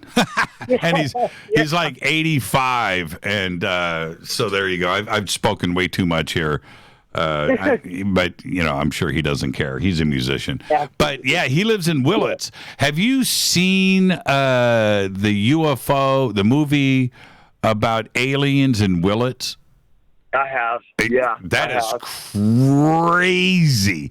And the thing is about that, now, I'm not going to talk specifically about the drugs and the drug use and everything. It's a pretty, but you can tell. And Samuel, that I just brought this up. I know exactly what I'm talking about. So let's not play. And I'm 55 years old, but I have my feet on the ground. The guy that wrote that movie, right? To have the references to Willits and the lifestyle there, wink, wink, that he lived it. There's a part to that. It was almost uncomfortable to watch, man. But that is crazy, man. That alien invasion in Willits was, and how they communicated. Okay, so anyway, Samuel. So two things. I would love to tell you about a paranormal experience that I had one night here in Willits. Okay. During a lightning storm. Right. What happened? What happened? Very strange thing. But the first thing is, before I get to that, I sent you a tweet earlier in the show, and I really would love for you to talk about this on your show. Maybe you've already covered it. It did happen a couple years ago, and what I'm speaking of, you would love to Google this just so you can see it, see what I'm talking about. It is called the Goddard Swiss Tunnel Opening. Okay. I think it was June 6th, 2016. It aired on Reuters News with live notifications, so you could watch it live in all of its grandeur. There were 6 world leaders there. 3 of them I know of was Prime Minister Merkel from Germany, and then we had England, Great Britain, of course, and then we had France. I could recognize. Right. And the other 3, I'm not sure of. But it went. It was what it was to break it down. It was the largest, most expensive, and ultimately grandeur satanic occult ceremony. Yeah, I remember. I would love to do a show on it. And this is what I remember, Samuel, and I'm going to go back after the show tonight, and I'm sure that Twitter's going to get flooded. But I remember angels and demons and crazy sculpture and multimedia, very gothic. That's what I could be wrong, but that's what you're talking about, right? That's it. That's exactly it. Yeah. With the Baphomet, private Baphomet ceremony. Yeah. For the world leaders. Yes. That was and there nuts. wasn't a black person to be seen in sight. Well, no. Well, it's Switzerland, man. So, I remember that. I remember looking at video of it and just saying to myself, this is the most surreal, trippy thing I've ever. They are not hiding anything here. No, and they're announcing to the world, that was an indoctrination ceremony, and they were announcing to the world, we are powerful, we are in power, and here's what we believe in. Right. And it's just like, no way, check that out. Yeah, what's your name? What's your name on Twitter? I'm at Samuel Bowles. Okay, and I'm gonna try to find you here. I want to find your tweet, and I'll retweet it. Okay, so Samuel, say B. BOLES at Samuel Bowles. Yeah, it's got a little picture of me. Okay, let me see what Okay, retweet it so I can see it. I don't want to waste time on the air. But just retweet it so I can see it during the break. Do it right now. Can you do that for me?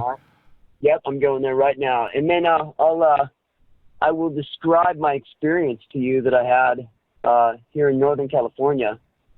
Well, I'll tell you what. I'm gonna Sam, stay there. Yep. I'm gonna put you on hold. Okay, I'm gonna put you on hold because I've got to take a break right here. So let's get the break in. And when I come back, we're going to go with the Willits paranormal story, and I do want to hear it. So stay right there. All right. This is Fade to Black. I'm your host, Jimmy Church. It's open lines all night long. Sometimes I just cannot. Samuel, you stay right there. It's going to go silent. Sometimes I just can't end a phone call, and that's an example of me doing it right there. This is Fade to Black. I'm your host, Jimmy Church. I'll be right back. Stay with me. The Metal Guard on JimmyChurchRadio.com. This is KGRA Digital Broadcasting Station, Salt Lake City, Utah, Van Buren, Arkansas.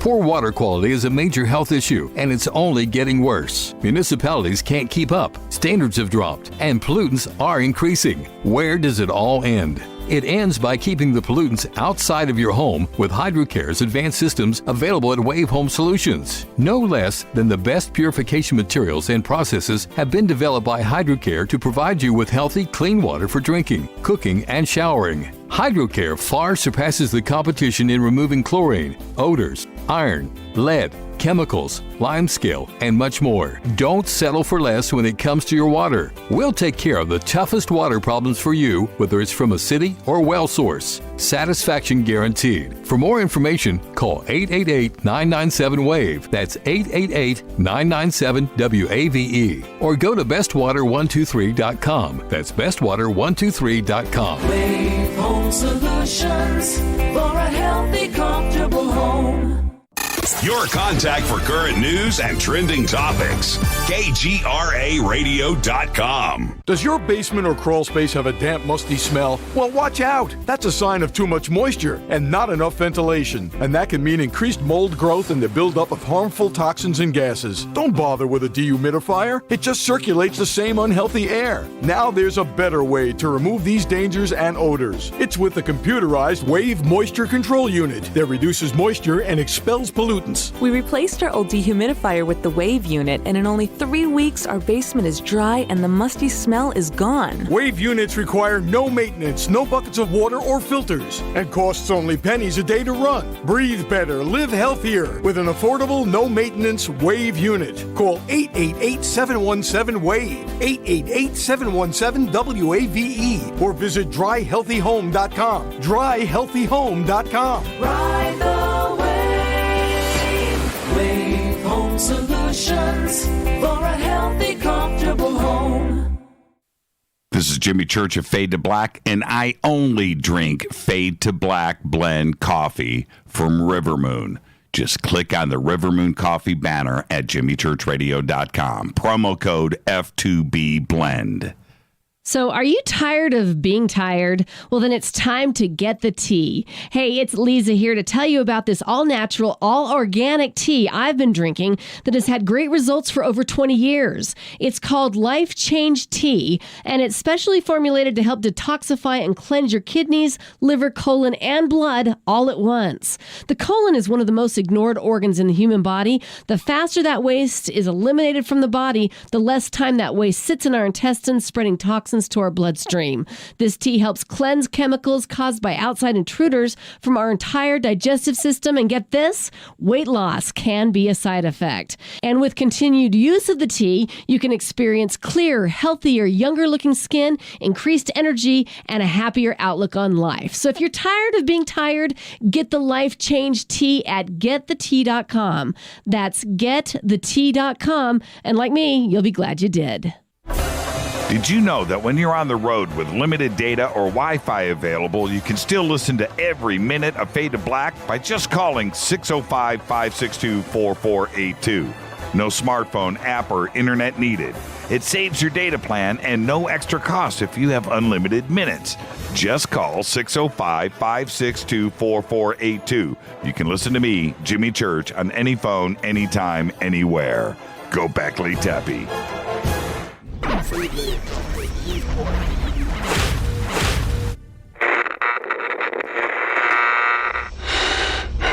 You want to know a secret? I love ponies. I really love ponies. I'm serious. I couldn't stay sane without ponies to brush. Why fade to black? Because you never got that pony, damn it. This is Fade to Black with Jimmy Church on the Game Changer Radio Network and KGRA, the Global Radio Alliance.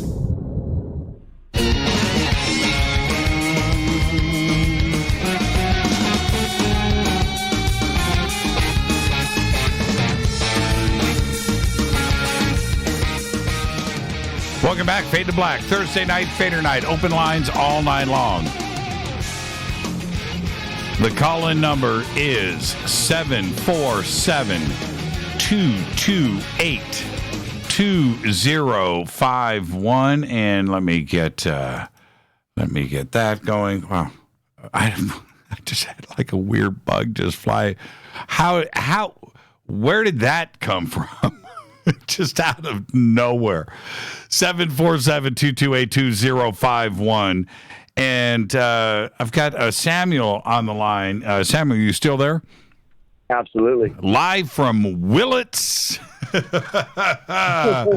Live from Willits. How many RVs? Are there more homes or RVs in Willits?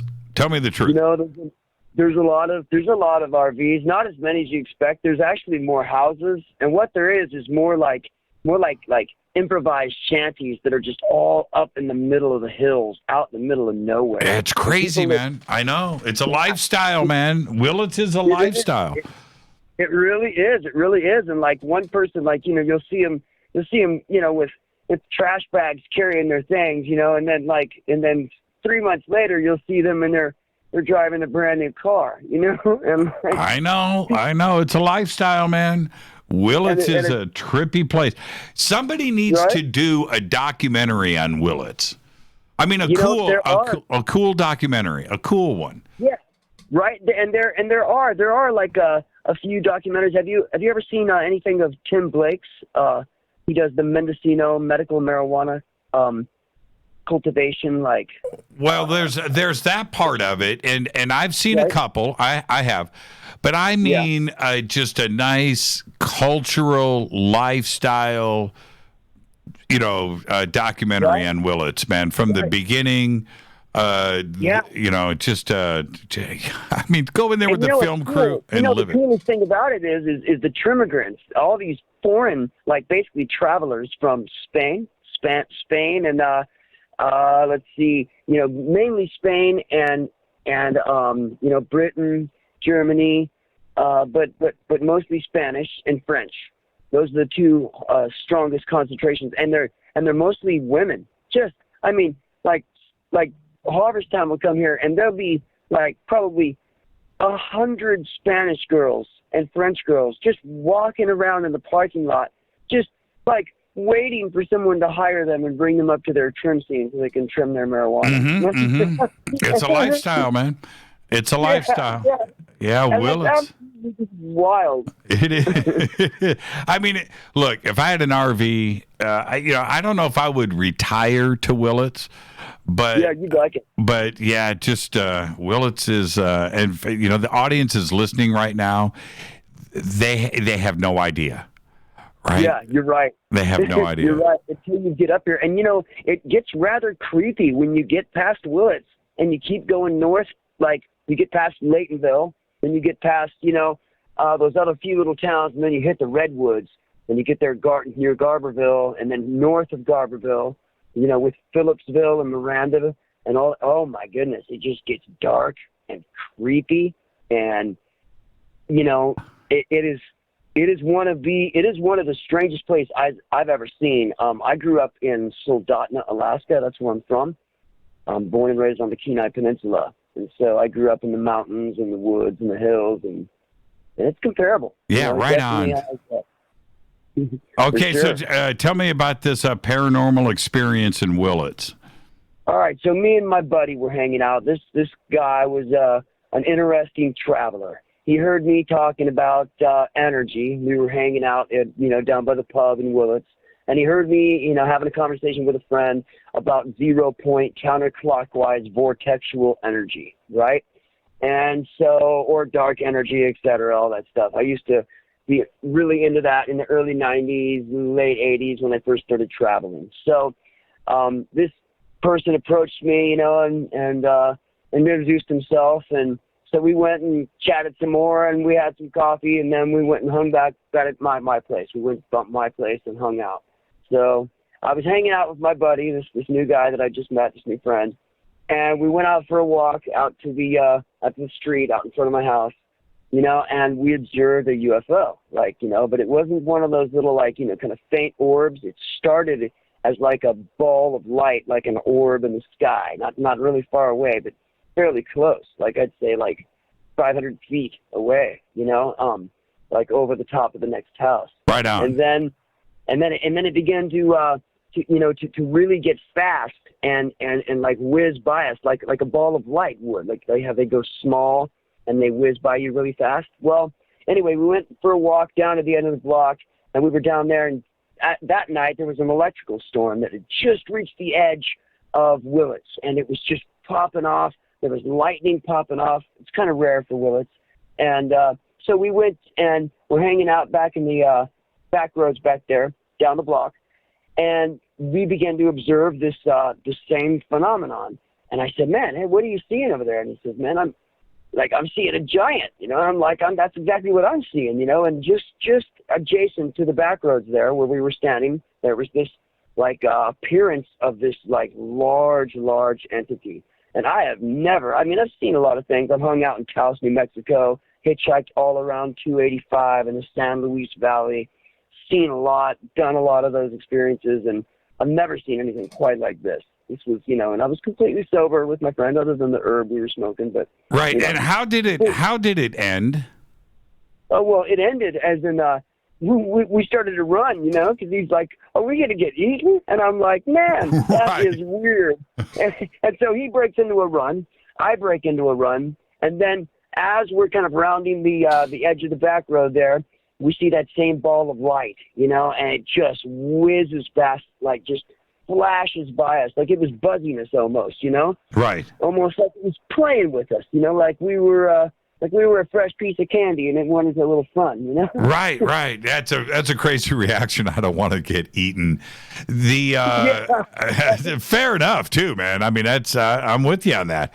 See, yeah, and I believe it maybe was the electrical storm that had something to do with the interdimensional. It was very strange. It could have been ball lightning too. It could have been ball lightning. And the thing that's really trippy about ball lightning is that it has been talked about for 1,000, 2,000 years, right? Paintings, woodcuts, people have talked about it. There's been some photographs out there. And I would say half of the science world says that ball lightning doesn't exist, right? It's our imagination. But the other half has done a pretty good explanation of it, that it's the end of a lightning. Just to see a UFO ever, I just want to throw this out to your audience, is Taos, New Mexico. Oh, absolutely, 100%. That's one of the Taos, New Mexico. I even did on my TV show, The Unexplained, we did a segment on Taos. And on the Taos hum. There's a hum that goes on there in town. Well, Samuel, thank you for that, man. And if you bump into my dad, tell him I said yo. Yeah, that'll be so crazy. I sure will. I'll talk to you, man. Behave. All right. Thank you so much. You're welcome. Bye-bye. Bye. The movie that I was talking about is called Welcome to Willits, and I just put it up there in Twitter. It's called Welcome to Willits, and it's definitely well worth a watch. It's a pretty trippy film, and about E.T. and weed. It's really, really cool. So, yeah, Welcome to Willits. Let's go back to the phones. Carlos, you there? Yes, señor. ¿Cómo está? Okay, let's try to make this happen again, my man. Yes, I apologize. I remember last time when I called you, I was on hold for a long time, and I thought, perfect, I'm going to be on hold, and I'm going to make it home. And I didn't, man. I was still at the beach, so I'm so sorry for the noise. That's okay. Take me off a speaker. Oh, yeah. Sorry, I will have you in my Bluetooth. Okay. All right. So, okay. Hello? Yeah. Okay. So we've got your radio buddy, and yeah. So that's where we left off. Yes. This one gets good. I have this wonderful opportunity to always meet very cool people, like in this case, you get a lot of calls about all these interesting topics. And so this here. And retaking the story, I went with him in a couple of occasions just because I was nosy, and sometimes because he was too scared to do some things because it really sounded ugly. So in that occasion, I wanted to participate because he got so many calls from the same location, some little town in Puebla, I think, and where everybody claimed there was this gentleman that claimed to have fought a witch and cut his leg, and he had it.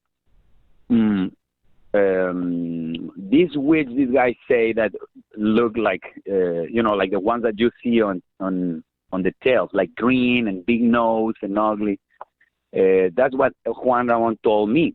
Juan Ramon came out, the gentleman didn't let me see this thing because I was still in uniform, and they had it in a special, like a sacred thing with candles and stuff like that. Right. So he came out, and he was very scared. He was pale. He told me, dude, that thing moves. I mean, it looks like a rooster, like a one of those 3 or 4 finger, like an ostrich. Okay. Okay. So he said it was moving and it was crazy. So things like that was something that we had, like, I used to love to hear his stories. I used to sometimes finish my work.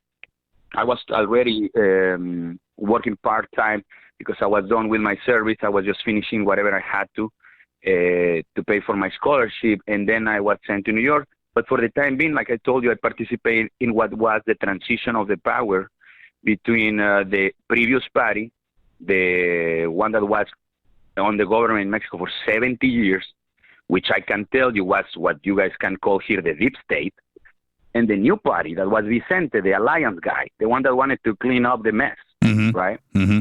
So I was very happy, as everybody was, a couple of years ago. Everybody was like, dude, we need to get rid of the deep state, the Mexican deep state, all the corruption, all the bad people.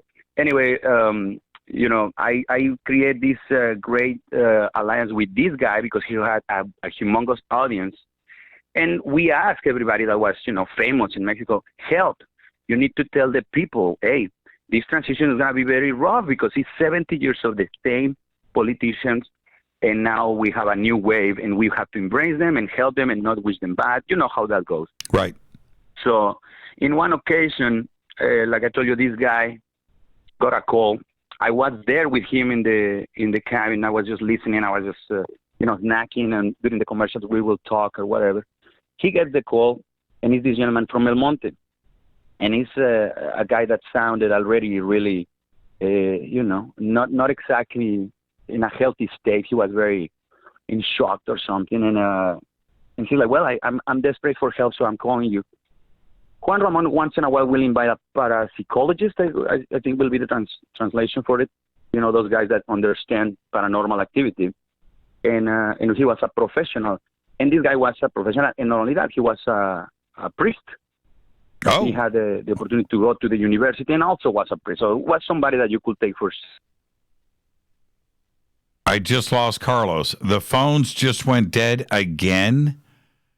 You've got to be kidding me. Priest, we need your help. There is this gentleman that is been, in a severe attack of entities. Right. So, all of us were listening and we chuckled and we're like, oh, yeah, dude, of course, right? The devil. But once this guy started talking, that thing went heavy. Here it is. This phones are dropping. Phones are dropping again. What is going on? Okay, I'm trying to keep things active here. See, look. All right. We're good. Okay. All right. Let's see what I can do here. Hi, you're live on Fade to Black. Who's calling? Hi, this is Deej. Hi, Deej. How are you? Pretty good. Calling me from Los Angeles? Yep. How are you? Pretty good. It's a nice night. Yes, it is. Clear sky tonight. Yes, it is. It's a beautiful night. It's not raining, Cooler finally. than it should be. Yeah. It's nice. Yeah, it is. It is. What's on your mind? Well, recently I was telling people about the differences between spirits and spiritual organisms. What is the difference? The difference is that we have more simpler life, like bacteria and small animals, as spirits, there are creatures like that who are simpler organisms. And people make mistakes because they assume that every spiritual organism they encounter is like a person or a will. And these organisms all have wills, but it doesn't mean they're all intelligent. Some of them are just like animals or bacteria or plants. And the difference is important because sometimes you interact with these animals and think it might be like a really bad or really strange experience, when in reality, all you have to do is understand that they have a simpler will and intelligence, and then you can deal with them easier. And how small do they have to get before they're different? I mean, they can be bigger than a being would be as an energy and still be a simple organism. To be honest, there's more variation in spiritual organisms than in physical ones because they survive better spiritually. Sure. There's evolution, and so. Okay, so the other day I was over the weekend. I was doing yard work and I had to move some stuff around. I was looking at the mud along the side of my house, and I looked at it and I see this earthworm because I had tipped over some dirt, right? And so now he's exposed. And he's working his way back to get back underground. And I stood and watched him for a second. And I thought to myself, is he thinking right now? Is he spiritual? Yeah. He is. Yeah. Simpler organisms, they don't think like humans, because humans, we think with words, images, concepts. The simpler a life form is, the more diminished its thinking capability is, so the simpler its thoughts are. Right. But you have to get to a really, really small scale for organisms not to have thoughts. They're very basic thoughts, more like reactions or reflexes, but they're there. But what about a brain? Do you need a brain? You don't. You don't. I mean, a brain helps a lot, but you don't technically need one. How do you know this? Well, a lot of this comes from my memories before I reincarnated. I was a spirit for a while, guiding other spirits. Right. And you were able to retain those memories from your previous self before the reincarnation? Yeah. And how clear are they? Oh, they're pretty clear. I don't know why they're so clear, because, some people have a harder time and some people have an easier time, and I don't remember everything super clear.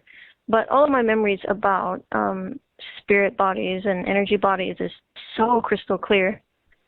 So I always want to tell people, because there's a lot of confusion. You know, people are like, oh, yeah, we need exorcists, or spirits are bad, or all spirits inhabit houses. And it's really a lot more complicated than that. But most people wouldn't be able to tell you because they don't observe that. Yeah, exactly. All of these energy bodies are light that we don't see with human eyes. Well, that's interesting. So what do we do, when we think about how humans have dealt with the spirit question, whether it's ghosts or demons or ET or interdimensional, dark entity. Yeah. We've been trying to answer that question and figure it out for thousands of years.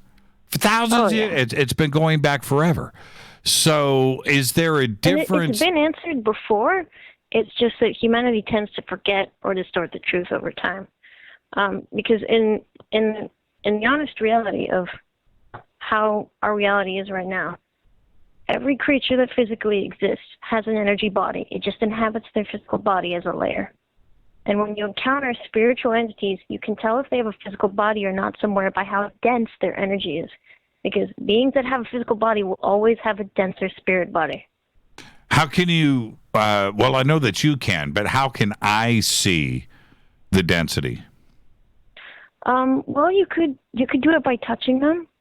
I mean, there's a slight difference, but another way you could tell is that since these bodies are made of light, if you can see that they glow, you will always see bodies that have a physical body connected to them glow brighter. Right. That's why negative spirits always look so dark. It's because they don't have a body. Well, okay. And see, this is where I'm understanding what you're saying. And you know why? I have dogs. I have dogs, right? And I know when I look in my dog's eyes, there is something very significant there, right? And I often think, what did you do in your past life if you were human that now you are a dog? A dog. Right? Did you, or do they want to be a dog and maybe they didn't want to be human? I can tell you about that. Okay, tell me about it. So once you die and you're this energy body, right? First, someone comes to guide you, because every time you die, especially as a more intelligent organism, you feel attachment to the living and you want to stay, even though you can't interact with them strongly anymore. Sure. So we always have someone come and help you. It's a system. Spirits have a system. I know it sounds confusing, but we have a system to help other intelligent light bodies pass on better. So after someone comes and comforts you and helps you move past the connections that you had to your physical body that died, you revert to a more pure energy state. And this energy state is part of the source energy that inhabits the whole universe and our reality. And when you reach that pure state, you can become anything you want again. You become like energy that can transfer into any other energy. That's how I would put it. So when you reach that point, you can traverse the universe or wherever you are or wherever you want to be and look for any place where you want to transfer to next. So you could transfer into the seed of a tree, you could transfer into a dog, you could transfer into an alien, you could transfer into another spiritual life form, but that would be more of a metamorphosis. But you do choose. The thing that most people don't understand is that when you become this, perfect transferable energy, you see the future very clearly. That's why sometimes people say you chose this life and you chose these things. Mm-hmm. It's because when you see what you will reincarnate as, you see what your life will look like, or at least its most likely possibilities.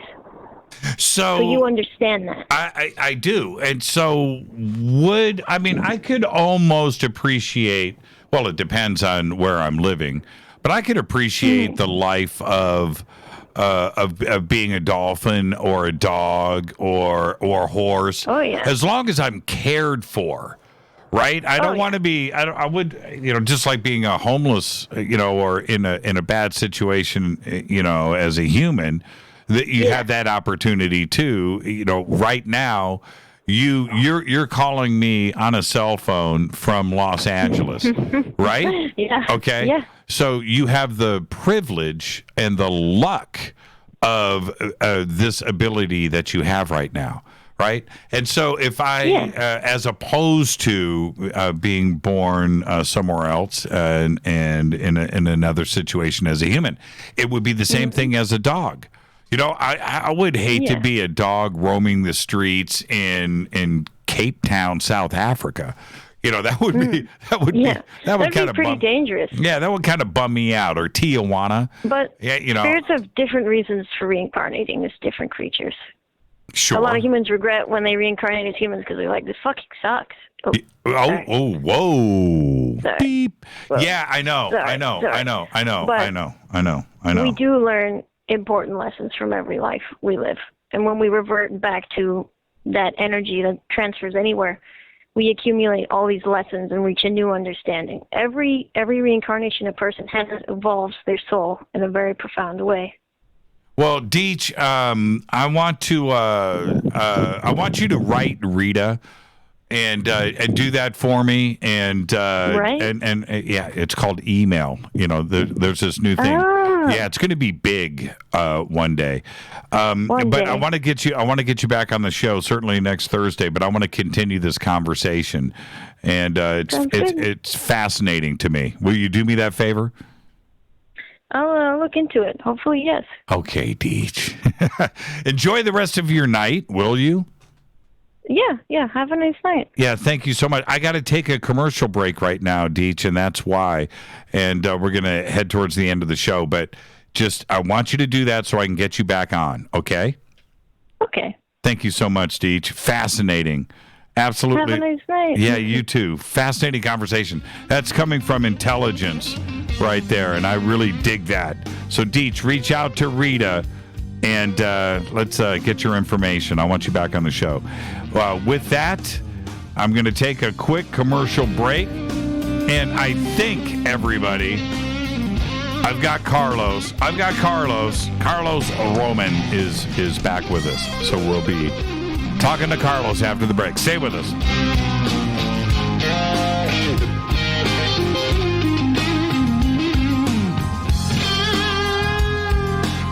Hey, what up, y'all? Sugar Vivica Fox here, and you are listening to my boy, Jimmy Church, on JimmyChurchRadio.com. Despite popular opinion, reading a book will not make you smarter. But listening to Jimmy Church will. Hurricanes, earthquakes, wildfires. This year we've experienced more than our fair share.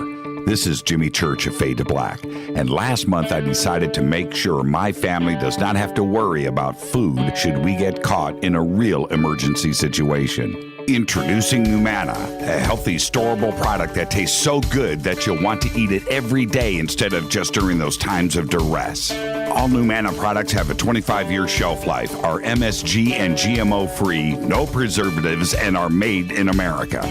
With the Numana pack in your home, you'll be able to sleep at night knowing that you've protected your family. Not only have I tasted and tested, I own it. Now you can too. Just click on the Numana banner on JimmyChurchRadio.com and use the promo code Jimmy when you order. In addition to a discount, we'll send you an autographed Fade to Black t-shirt. Seriously, go Beckley Tappy. This is Jimmy Church of Fade to Black, and I take Life Change Tea supplements every single day. It's what I do. Click on their banner at JimmyChurchRadio.com. When you take the beans from Central America with dashes of Indonesian and African mixed in and then roasted to the dark side of Fade to Black, you create the ultimate brew of fringe. Introducing the Fade to Black blend from River Moon Coffee.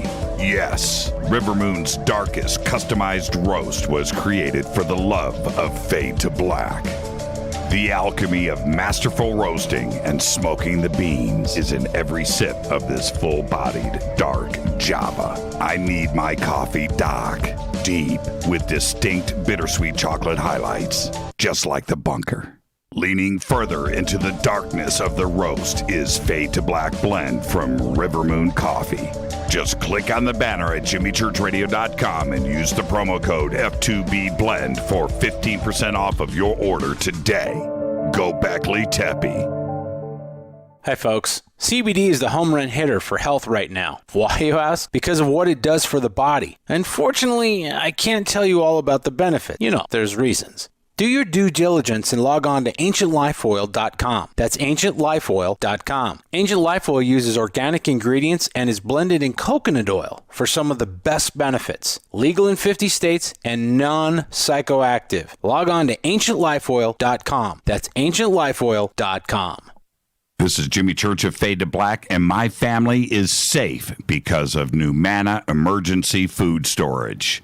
Just go to the Numana banner at jimmychurchradio.com. Promo code Jimmy10. Are you intrigued by Paranormal Talk Radio? You'll love the new Paranormal Radio app from TalkStream Live. You'll find a great selection of talk shows covering UFOs, ghosts, strange phenomena, and much more. Download the Paranormal Radio app now and start listening to the very best in paranormal talk entertainment, including the network you're listening to right now, the Paranormal Radio app, free in Google Play and the iOS App Store. Erica, Brittany, Gabby, and you're listening to JimmyChurchRadio.com. It's not a lifestyle we chose. We were born this way. KGRARadio.com.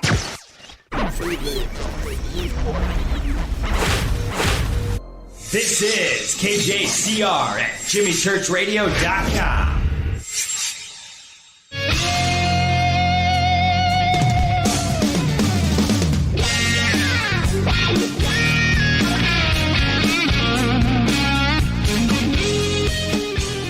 Welcome back, Fade to Black. I'm your host, Jimmy Church. Thursday night, Fadernight. Open lines all night long.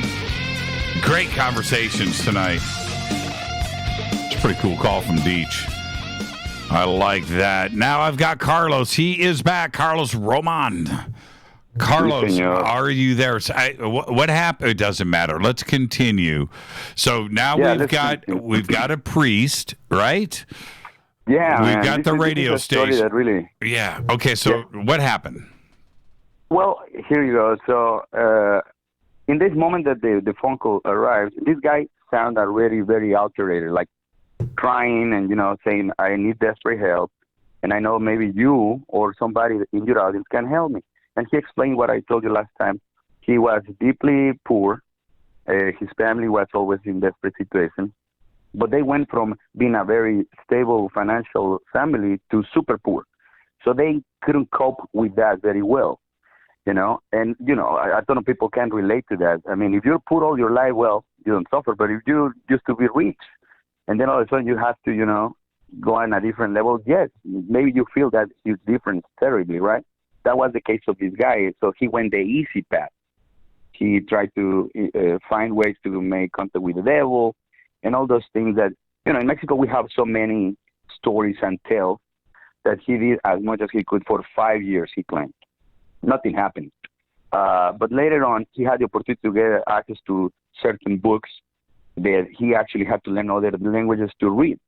One of them, I think he found in France, a certain book. I will get you the name of the book because it was very famous. A lot of people call later on talking about the damn book. So he mentioned the book, and he mentioned certain rituals that he found in the book, some of them in Latin, and he didn't for like 2 years, trying to get in the zone of it, because you need to be really in certain level and a mental level for it. It's not like you just can't put your, thing in the floor and then all of a sudden something appears. No, you really need to be in that deep state of, like you want to do something good, and we all get in deep meditation, and we all, try to heal you or try to heal David or whatever good advice we can send is cool.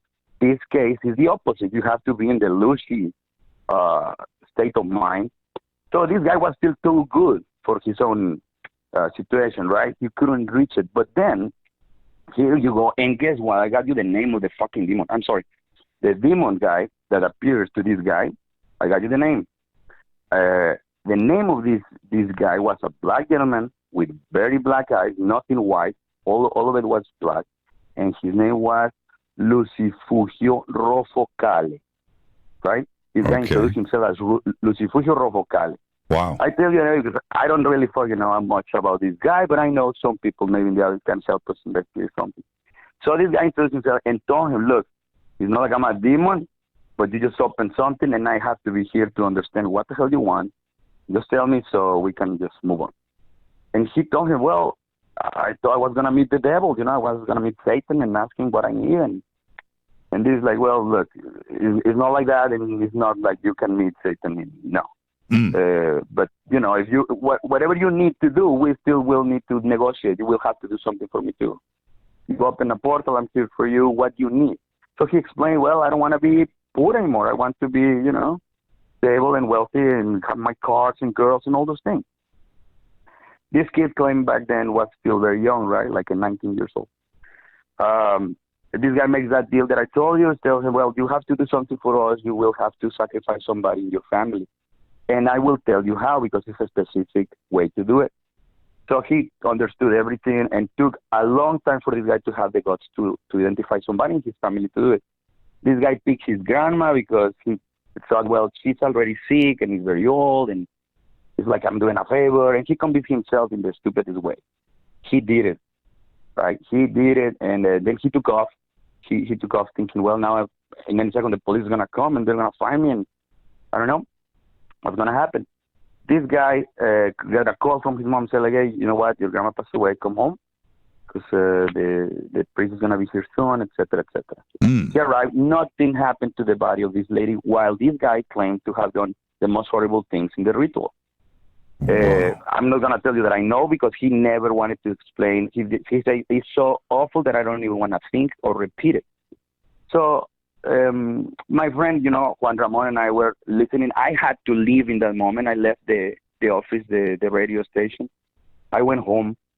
As soon as I arrived home, I text Juan Ramon, and I'm like, hey, dude, what did I miss? And he texted me and told me what I missed while I was on my way home. He told me, what do you think? I'm like, this is great. This is a great story. Let's keep listening. This guy, and then in that moment, Juan Ramon already called the priest, and the priest was on the line with the three of them, right? They were in a three-way call. I was listening at home. And then all of a sudden, this guy gets very, very alterated. His voice changed, and he started talking in languages, in how you guys say it, in tongues. You guys start talking in tongues, like the light language that some people can channel. He started talking like that, really weird, like, very weird.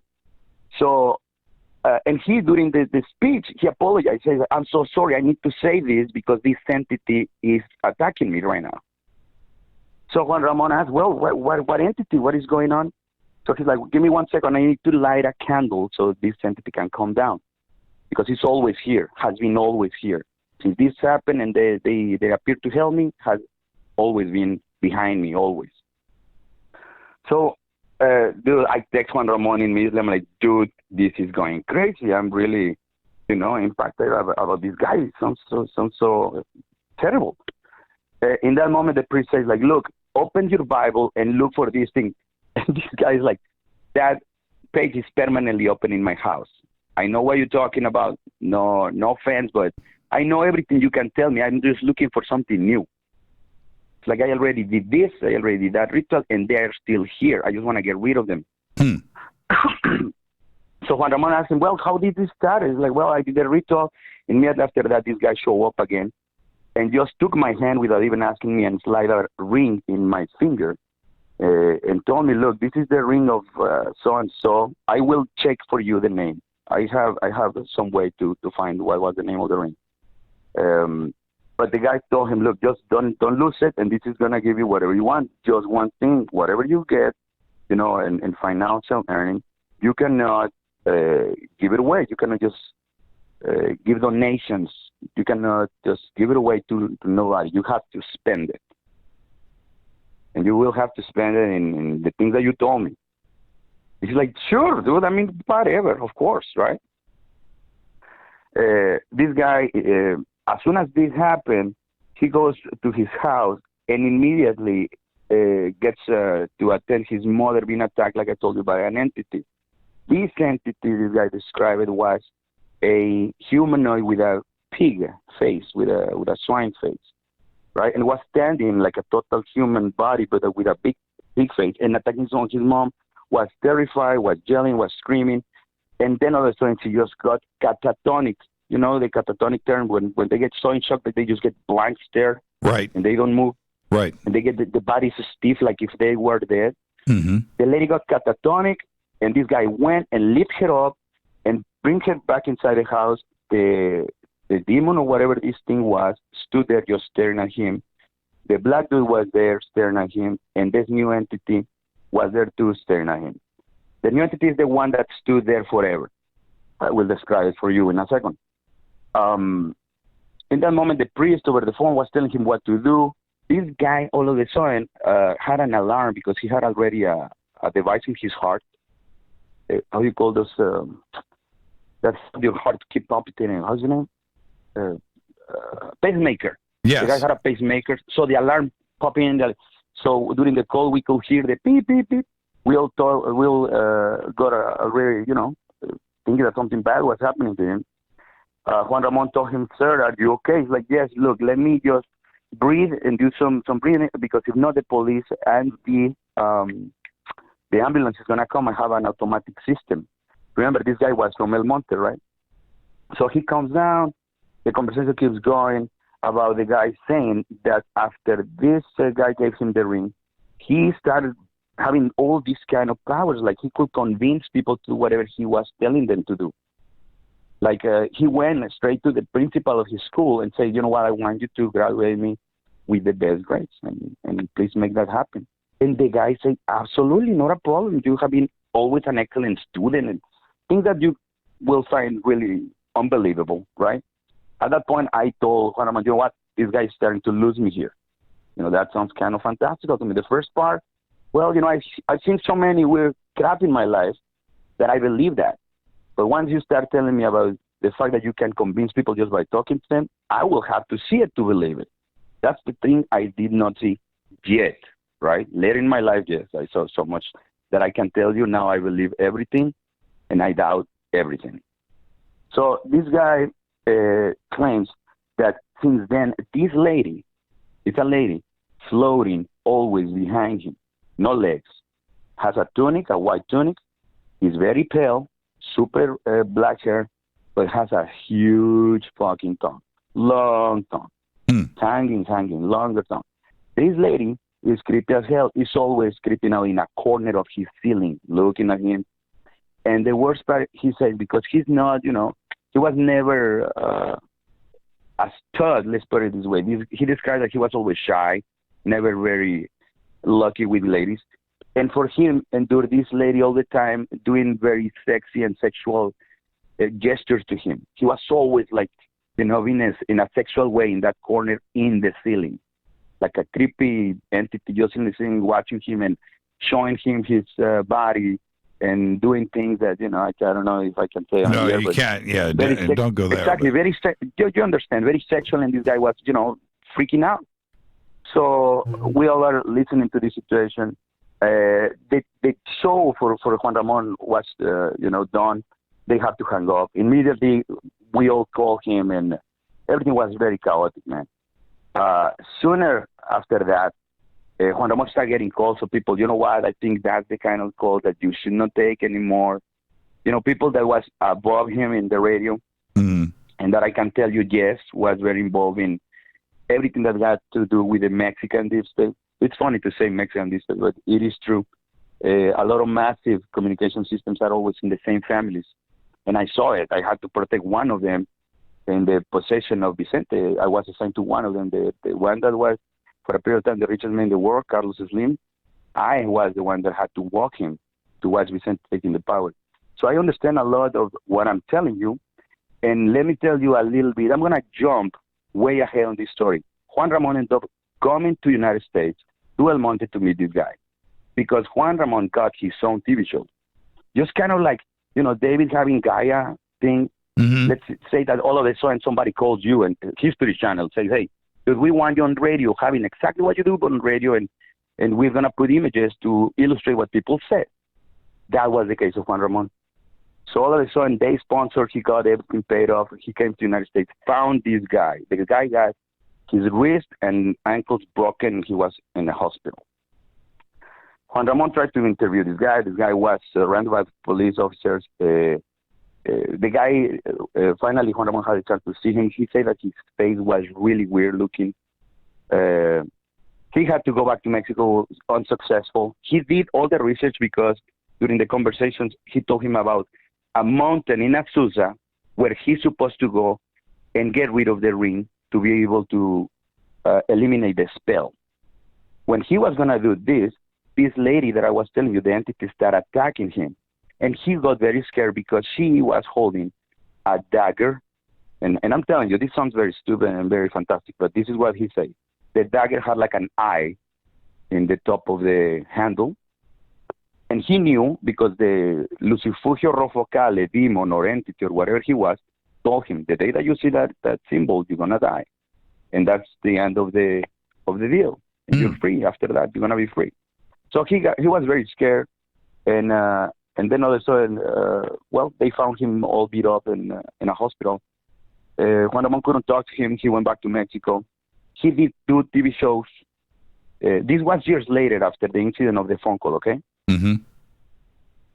After 2 shows, Juan Ramon started getting really bad pressure of a lot of people saying, we don't want you to do that show. We don't want you to explain about this satanic thing. We already have too much violence in Mexico.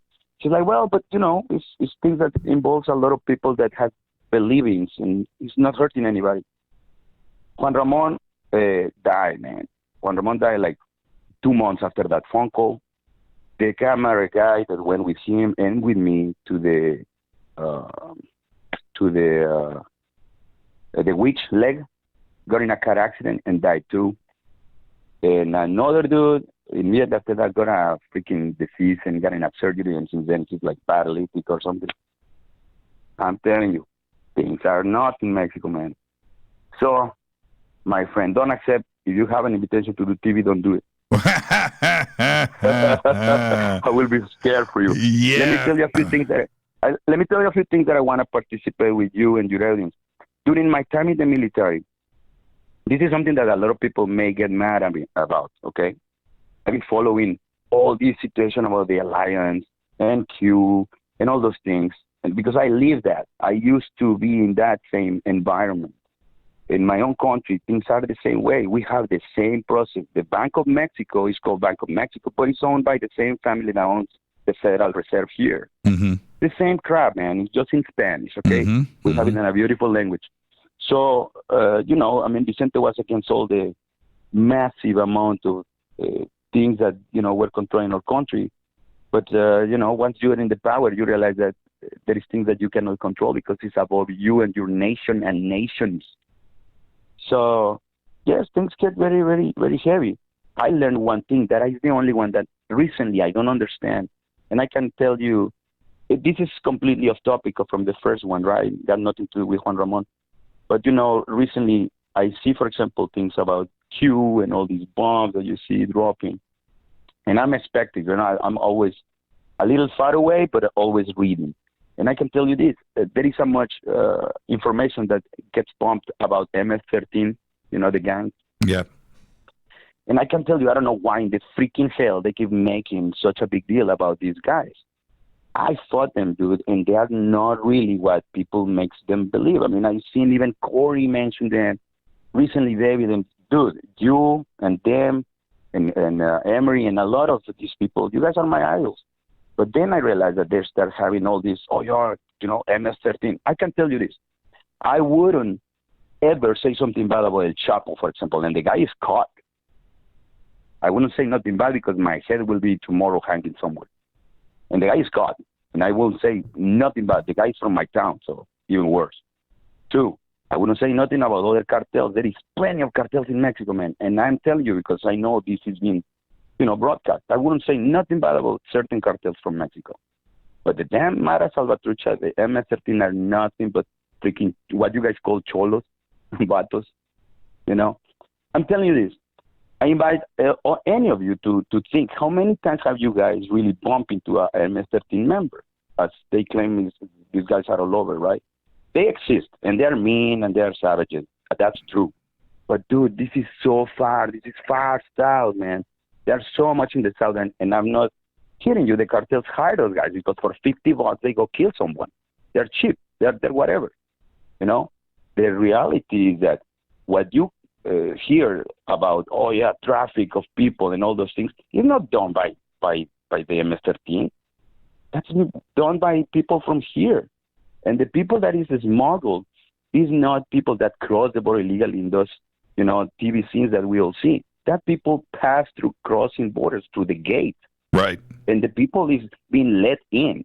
It's not like they get smuggled. It's like, all right, at certain hour, 300 people is going to walk in. Nobody's going to say nothing. Yeah, that's the way. That's the way the game is played. Yeah, of course. Yeah, once you understand and they painted like, oh no, they are jumping the fence, and there is not even a fence, and nobody's doing that. Yeah, right. But I'm telling you, the fact that MS-13 keeps being mentioned, and I'm telling you this with total security of what I'm telling you is true, because just recently, one of my son's best friends is the leader of this thrash metal band, Strikemaster. They were here, man, and this kid used to be a parachuter, just like me in Mexico in the military. And I sat down with him. I told him, "Hey, dude, I'm listening to this. I'm into all the conspiracy thing about the alliance and deep state." And then this thing came on, and I remember they were no big deal back then. And what about you? This kid just fought them like 6 months ago. It's like, no, dude, there is way more to be worried about. Like the guys that control the Jalisco cartel, those guys hire Marines from here to work for them. So there is a ton of ways for the cartels to bring drugs here that got nothing to do with Mexico. Yeah, it's a big conspiracy. It is huge. Oh, yeah. And Carlos, thank you so much, man. That's an amazing story, and you've lived one amazing life, my friend. And do me a favor, just be safe. All right, be safe out there. Absolutely. I get you another story soon. Thank you so much, Carlos. All right, hermano. Go Beckley Tepe, hermano. Go Beckley Tepe. Have a great weekend. Same for you. Good night. Right on, Carlos. And that was pretty terrifying. So everybody died. Everybody died right after that. That's unbelievable. 2 months after the phone call. Yeah, 3 entities witnessed everything. Pretty crazy. Hi, you're live on Fade to Black. Who's calling? It's Tanette. Hi, Tanette. How are you? Can you hear me okay? I can't, but I can't. So what are you doing? Okay, so you guys have heard my Bigfoot story and you've seen my UFO videos. So another thing I wanted to share with you is that I have a hummingbird story. Really? Can you get it out in 4 minutes? Is that enough time? I'll try my best. Okay, go. So there was a hummingbird that flew into my work and got stuck in our break room. And I tried to get him out, and he was flying all over the place. Obviously he was freaked out. And he was flying all over the place, and I tried to catch him and tried to catch him and tried to catch him. Obviously, they're really fast, so you can't do that. So it was like a half-a-day project, and he finally wore himself out enough to where he slowed down, and I could actually get him in a box. And I took him, I caught him, got him in the box, and took him out over across the street and just set him down in the box and let him go. Well, since then, that was like a year ago. So since then, I have had I walked out my door, I've had a hummingbird walk up right to my face and checked me out and then took off. And I've heard them ever since, like a year ago. I've heard the hummingbirds buzzing all around me. And they're all around my when I park my truck at work, they're all around me. I can hear them, and they're just all checking me out. And it's just the weirdest thing that I saved a hummingbird, and it's almost like this. They went and told all their friends that I saved one of them, and then now they're all like checking me out, going, "Oh, that's weird." How cool is that? Right? Yeah. I mean, how cool is that? Rita and I have been trying to figure out how to make friends with hummingbirds. And we can't seem to keep them in our backyard. And we think they're so cool. And they'll come in, they'll visit for a second. And, I'm always like, well, this is the year that they're going to figure out that this is the backyard to hang out in, right? We'll take care of them. And we can't get them to stay. So Rita, last week, 2 weeks ago, said, let's get a hummingbird feeder. And so our last few trips to the store, we went and looked at them, and we just couldn't find one that we liked. But it's on our mind, and we want to experience what you're experiencing. I think that is totally cool. Right. That is just the weirdest thing in my life. I've never seen so many hummingbirds come up to me after that happened. It's like they're all telling each other. That's exactly. Yeah.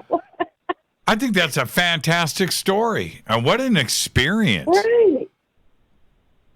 Yeah. But the hummingbird feeders, if you actually feed them every day, if you don't do the feeder, they can actually die. Yeah, I heard that. If you don't do the feeders. Yeah, you got to stay on top of it because they depend on you. And I'm cool with that. I'm cool with that. Oh, trust me, Rita will make sure that thing is full. Is full. Right, and that's cool. Tanette, but Linda Moulton Howe yes, has been saying that she's been saying that the hummingbirds have been disappearing from down in Oregon, and I tried to tell her that the hummingbirds are more so up here in Washington where I am. They're all over Los Angeles. We have no hummingbird issues here. If they left Oregon, they came to L.A. County. Tanette, stay right there. I'm not going to cut this off. You're going to listen to me read credits. Okay. All right? You want to read credits with me? Okay. Fade to Black's executive producers Rita Camarion. Shows produced by Hilton J. Palm. Renee, Dennis, and Bob. Announcers are Steve Harder, Gene Vito, and Mark D. Kovar. Webmaster is Drew the Geek. Music, Doug Aldrich. Intro, Spaceboy, spaceboymusic.com. Fade to Black is produced by KJCR for the Game Changer Network, and syndication is KGRA, The Planet. This broadcast owned and copyrighted 2019 by Fade to Black and the Game Changer Network. They cannot be rebroadcast, downloaded, copied, or used anywhere in the known universe without written permission from Fade to Black or the Game Changer Network. I'm your host, Jimmy Church. I want everybody to have a great, safe, fun weekend. And Tanette, say go back, Lee Tappy. Go back, Lee Tappy, brother. That's what I'm talking about. Thank you so much, Tanette. Have fun this weekend. This is Fade to Black. I'm your host, Jimmy Church. Follow me on Twitter at JChurchRadio. I'll see everybody on Monday. Billy Carson, right here for part 2. This is Fade to Black. Go back, Lee Tappy.